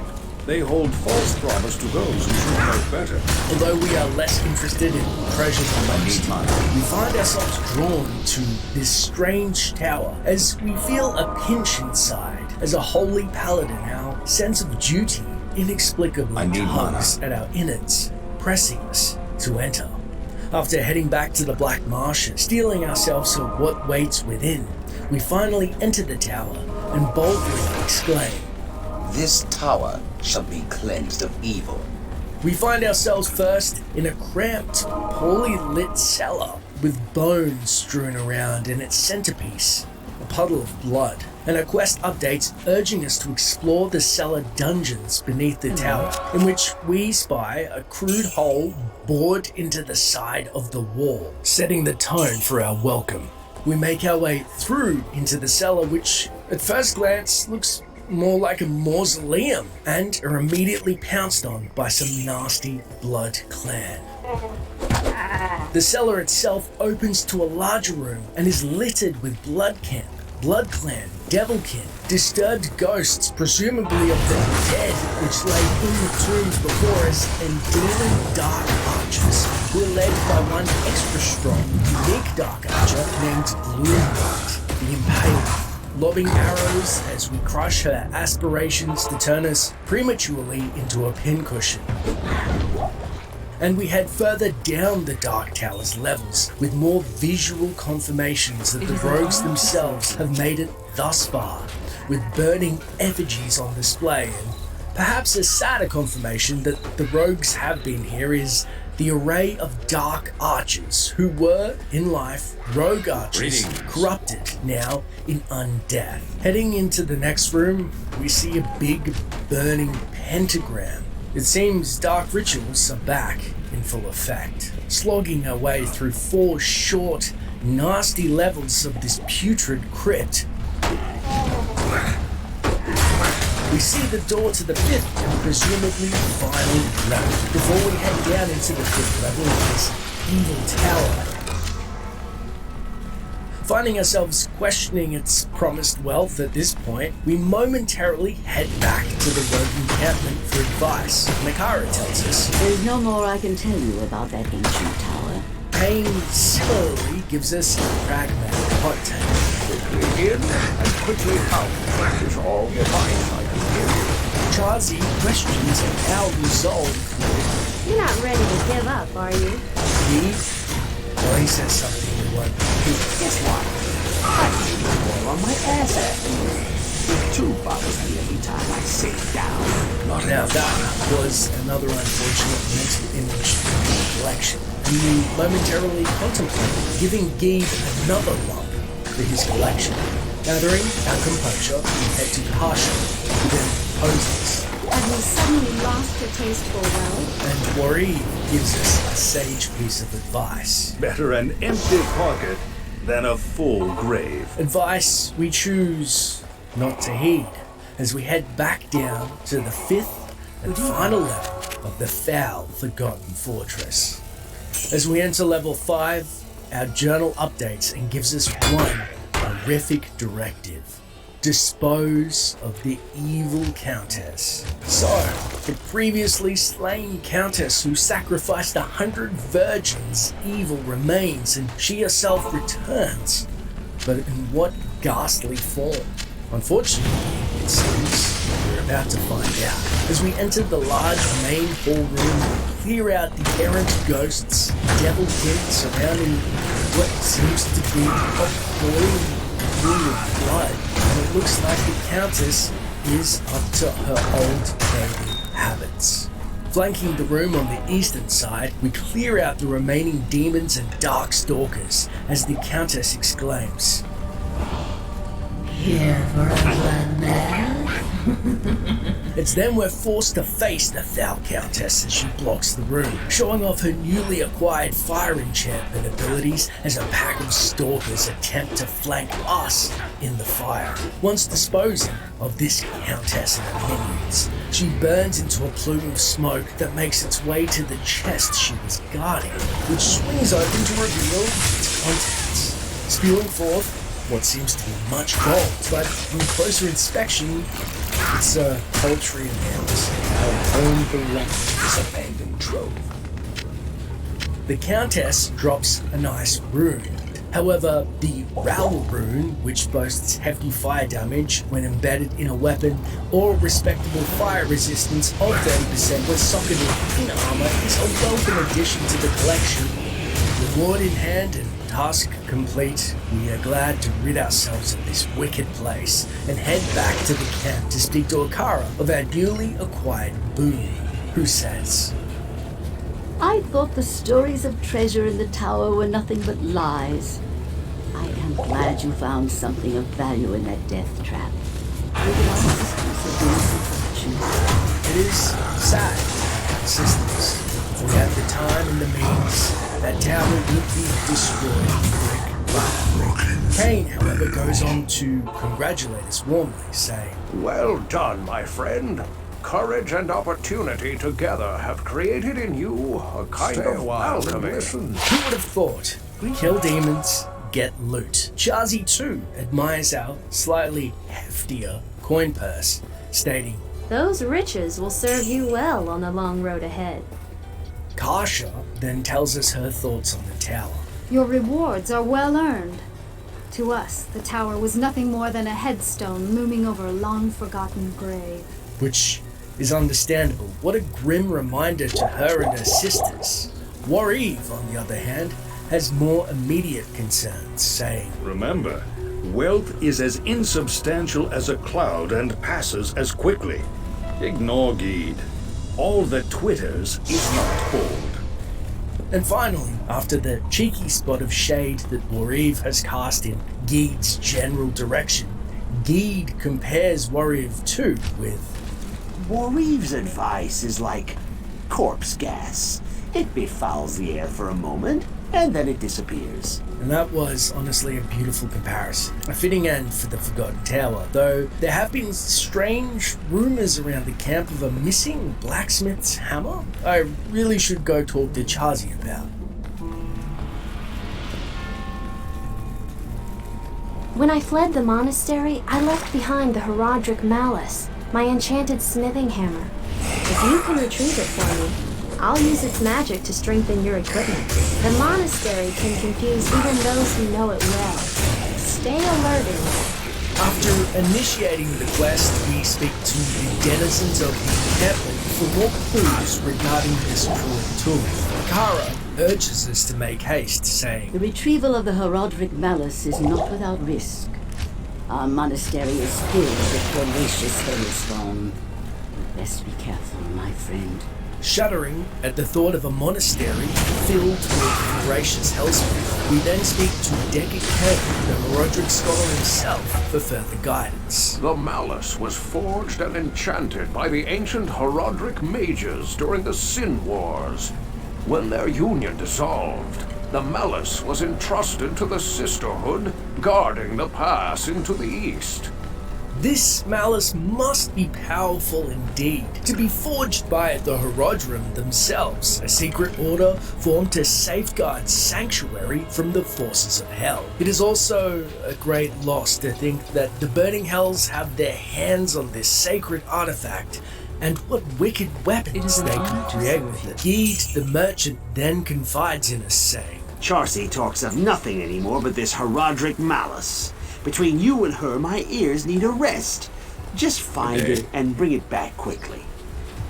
Poor Charcy, she must be beside herself over this missing hammer. But what do her sisters know of it going astray? Charcy is wasting her time and talents using an inferior hammer. Had she the Horodric malice, she could make the steel sing and craft you a suit of armor as impenetrable as the Great Eye. Honestly, steel singing sounds favorable to us, and the Great Eye seems to be some impervious god of the Sisters of the Silent Eye. Wareve sees us exiting the camp and beckons to us one last time to say, Just as an archer needs bow and arrow, or a draftsman pen and paper, so Charcy needs the Horodric malice with which to ply her trade. We firmly agree with Wareve's appraisal. After all, these are Charzy's tools of the trade. Exiting the safe confines of the camp once more and heading back into the unforgiving wilderness. The Rogue Monastery can be found by following the path through the Black Marsh and the Tomo Highlands. Once we reach the Rogue Monastery, a group of former rogues burst forth to greet us. Even the lake is his word. Knowing we must aid in cleansing this once sacred place, we continue through the outer cloister, strewn with gore of the fallen rogues and statues of their former glory. And finally, we find the barracks. Once inside the barracks, the air is noticeably thicker and light, visibly dim. It seems the new occupants prefer the dark. Our quest then updates, guiding us to look for the Horodric malice in the dark, somewhere inside these barracks. But beware, the smith that guards it. Before we do so, we head back to town to stock up on supplies and initiate the early return dialogue. To which Akara states, You can't carry out this quest. How will you face the greater evils from heaven? Which is a fair assertion. We must grow in strength or perish in time. Cain otherwise confirms. The malice has eluded you so far. Well, search thoroughly in the barracks. That is where the rogues kept their forge. The malice is in the forge, and we must scour it post-haste. Charzy similarly states, The malice is a Horodric artifact of great power. Please bring it back. Honestly, she must be missing her malice. Geed as well has a word for us when we have a moment. I've heard that you bear us no malice. It is well known that there are 7 great It's official. Horodric tombs Geed finds hidden beneath himself the sands in heading next to Karsh. Her warning takes on a more somber tone, saying, To do battle with Andariel requires more than thick skin and a strong will. You'll want armor and weaponry forged with the hammer's enchantments. Her words ring true. We will need to be well equipped to face a lesser evil, no less, and some of our gear is honestly less than optimal. We swing by Wareve once more as he says, What better opportunity to show your mettle? So it seems there's nothing left to do but head to the barracks and test our mettle once more against demonic flesh. The Horodric malice is located somewhere within the barracks, guarded by a demon known as the Smith. We know this much. We note that the first room we enter is guarded by Moon Clan and Devilkin and looks to be some type of dining area, now filled with blood, bone, and death. It's said around the camp that when Andariel's deceit overthrew the structure of the sisterhood, a great struggle between the followers of Bloodraven and Kasha erupted. The rogues were forced to give up their ancestral home, and the monastery is now filled with voracious hellspawn. While all these dark beasts are dangerous, the Overlord who guards the malice is particularly brutal. Known as the Smith, this vile craftsman now uses the power of the malice to create weaponry for the minions of Diablo. And it wasn't long until we witness his handiwork firsthand. As we clear room by room, we come into what appears to be an armory and spy a great blue demon overlord who says, "I shall make weapons from your bones." This must be the fabled Smith, working Chazi's old forge in a mockery of its former function. We take care of the two skeletons. Although a super strong unique, we are bolstered by the zeal of the high heavens themselves and vanquish the foul creature. We then check out a few blue items which the smith dropped. None are really of note. However, what is of note is Chazi's own malice, which we haphazardly bumped off the rack in the commotion. Now, with hammer in hand, This will help the sisters turn the tide against evil. we head back to the Rogan camp. Speaking first to Akara, who says, Well done, my friend. They head towards the eastern capital. Return of the Herodric Malice is but one step. There they hope to find their eldest brother, Mephisto. It's shocking to think that the sprawling monastery was the base of operations for the rogues, who have been exiled to this paltry camp. The sacred monastery, Andariel has claimed as her own seat of power. Cain tells us of the malice, saying, The magical effects imbued by the malice are impossible to predict. You must take up this quest and prevent the three brothers from reuniting. We cannot be unhappy with the results that are rumored to always be good, though. As a Herodrum, Cain may be a bit biased. Speaking of predictable results, we speak to the Rye Geed, who says, I guess it's too late to take back some of the names I called you. It's never too late, Geed. It's never too late. Destruction is let loose upon the Now world that the once Herodric more. malice is back in our possession, Archangel we shall use it to Tyrael deliver was a the one great who gave blow the soul against the stones evil to which the torments Herodrum this land. 260 It does feel years good ago. to place the hammer back in is the hiding. hands of the righteous. Eve shares our sentiment and says, I am glad the hammer has returned, and you with it. Finishing our well-earned victory lap with hammer in hand, we finally visit Chazi, who excitedly exclaims, Oh, thanks so much for returning the Herodric Malice. I will now imbue one of your items with magical powers.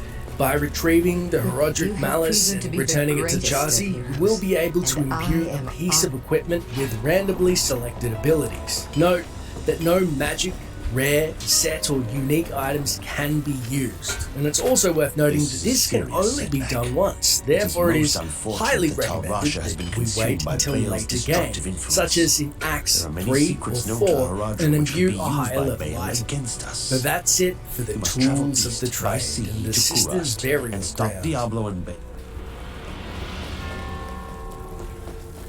Diablo is heading east for some foul purpose, and the only passage east is through the monastery gate. Obviously, Diablo summoned Andariel to block any pursuit.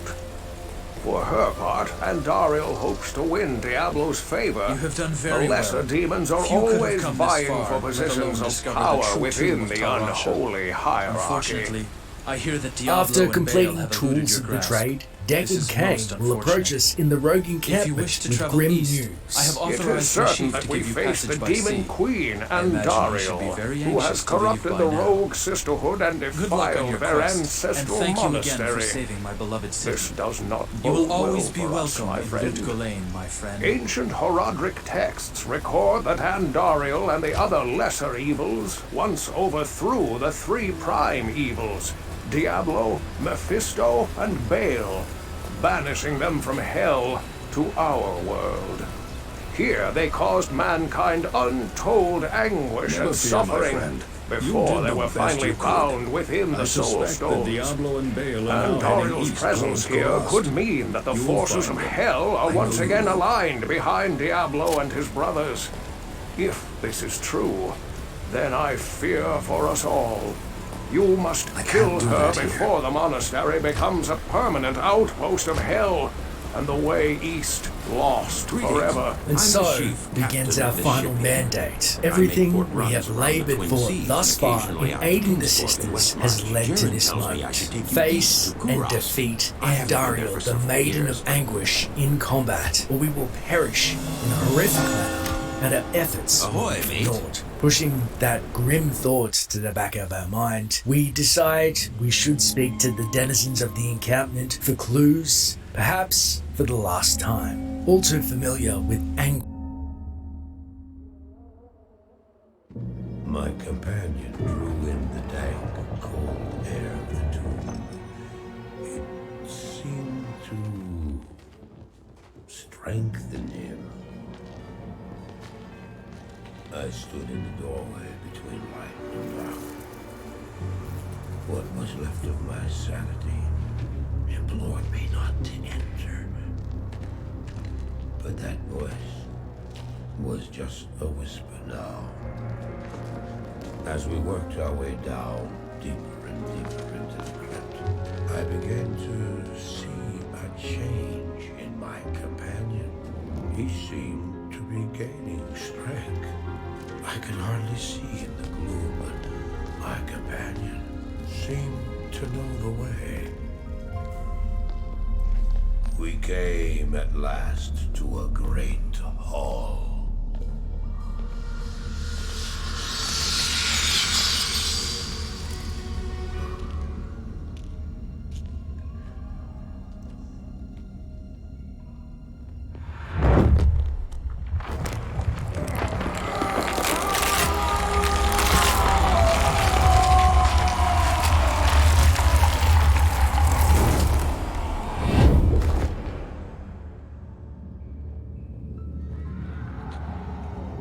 It was then I realized my companion hadn't been gaining strength.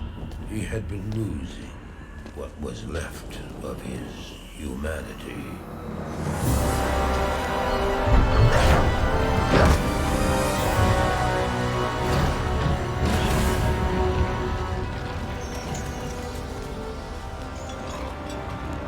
He moved with demonic speed, and then you appeared. The beast contained within shall not be set free, not even by you.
Good day.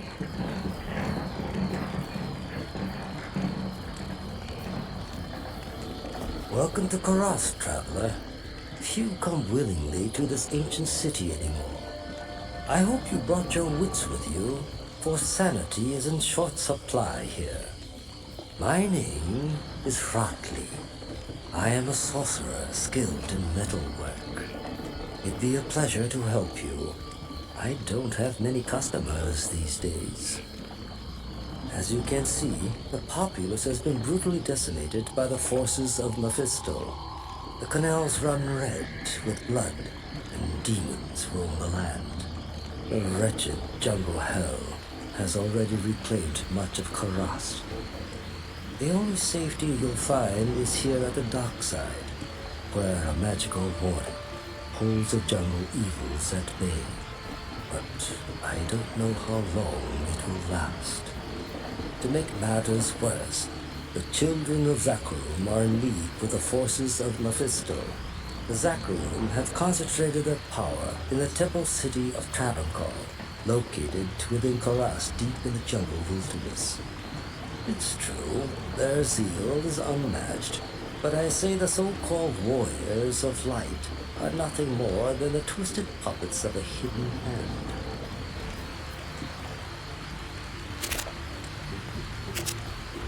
You'll find that the Zakharumites have the persistence of zombies, but without the charisma.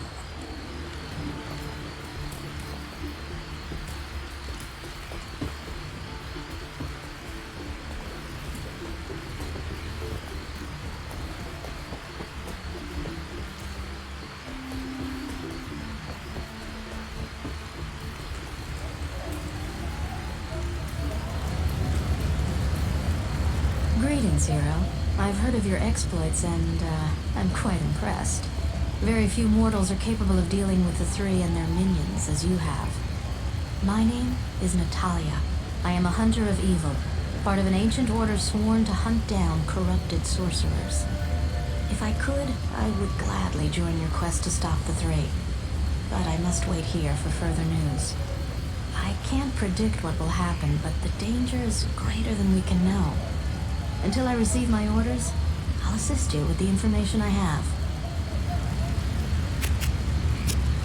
I've heard the name of Deckard Cain many times. He's the last of the Haradrim, and thus I must honor him. You must be powerful indeed if one such as he accompanies you.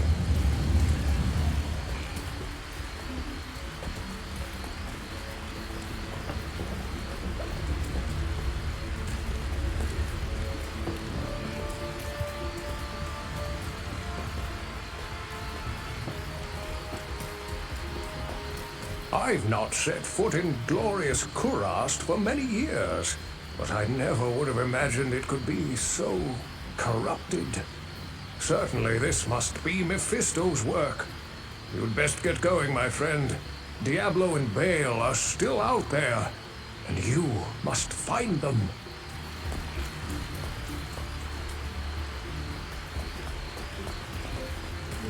You now speak to Ormus. He was once a great mage, but now lives like a rat in a sinking vessel. You have questions for Ormus, and doubt in yourself. Ormus sees a strange dichotomy in you, as he does in all would-be heroes. Speak to him, and he may grant you wisdom in turn, or turn from him and seek wisdom in thyself. The Travancore can be breached by the loss of one's wits, not by the use of them.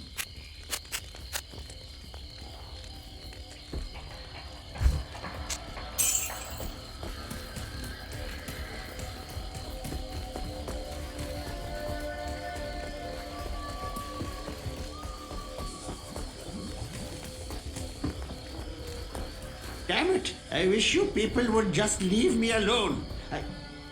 Oh, you're a necromancer, aren't you? I've heard that your kind use powerful potions and such to wake the dead and control spirits. I'd love to discuss what components you use sometime.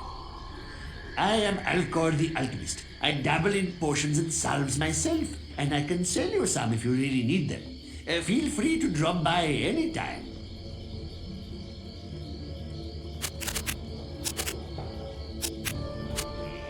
Even I can tell that the evil in the jungle is growing. I hope you survive out there, my pasty friend. I'd still like to discuss what components are best used in necromantic.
Traveling to Route 66. Prepare to attack. Select your hero.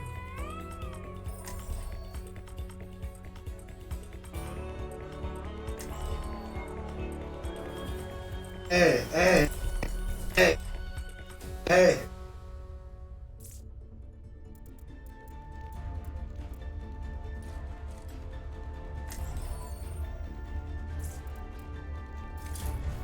I will prove myself.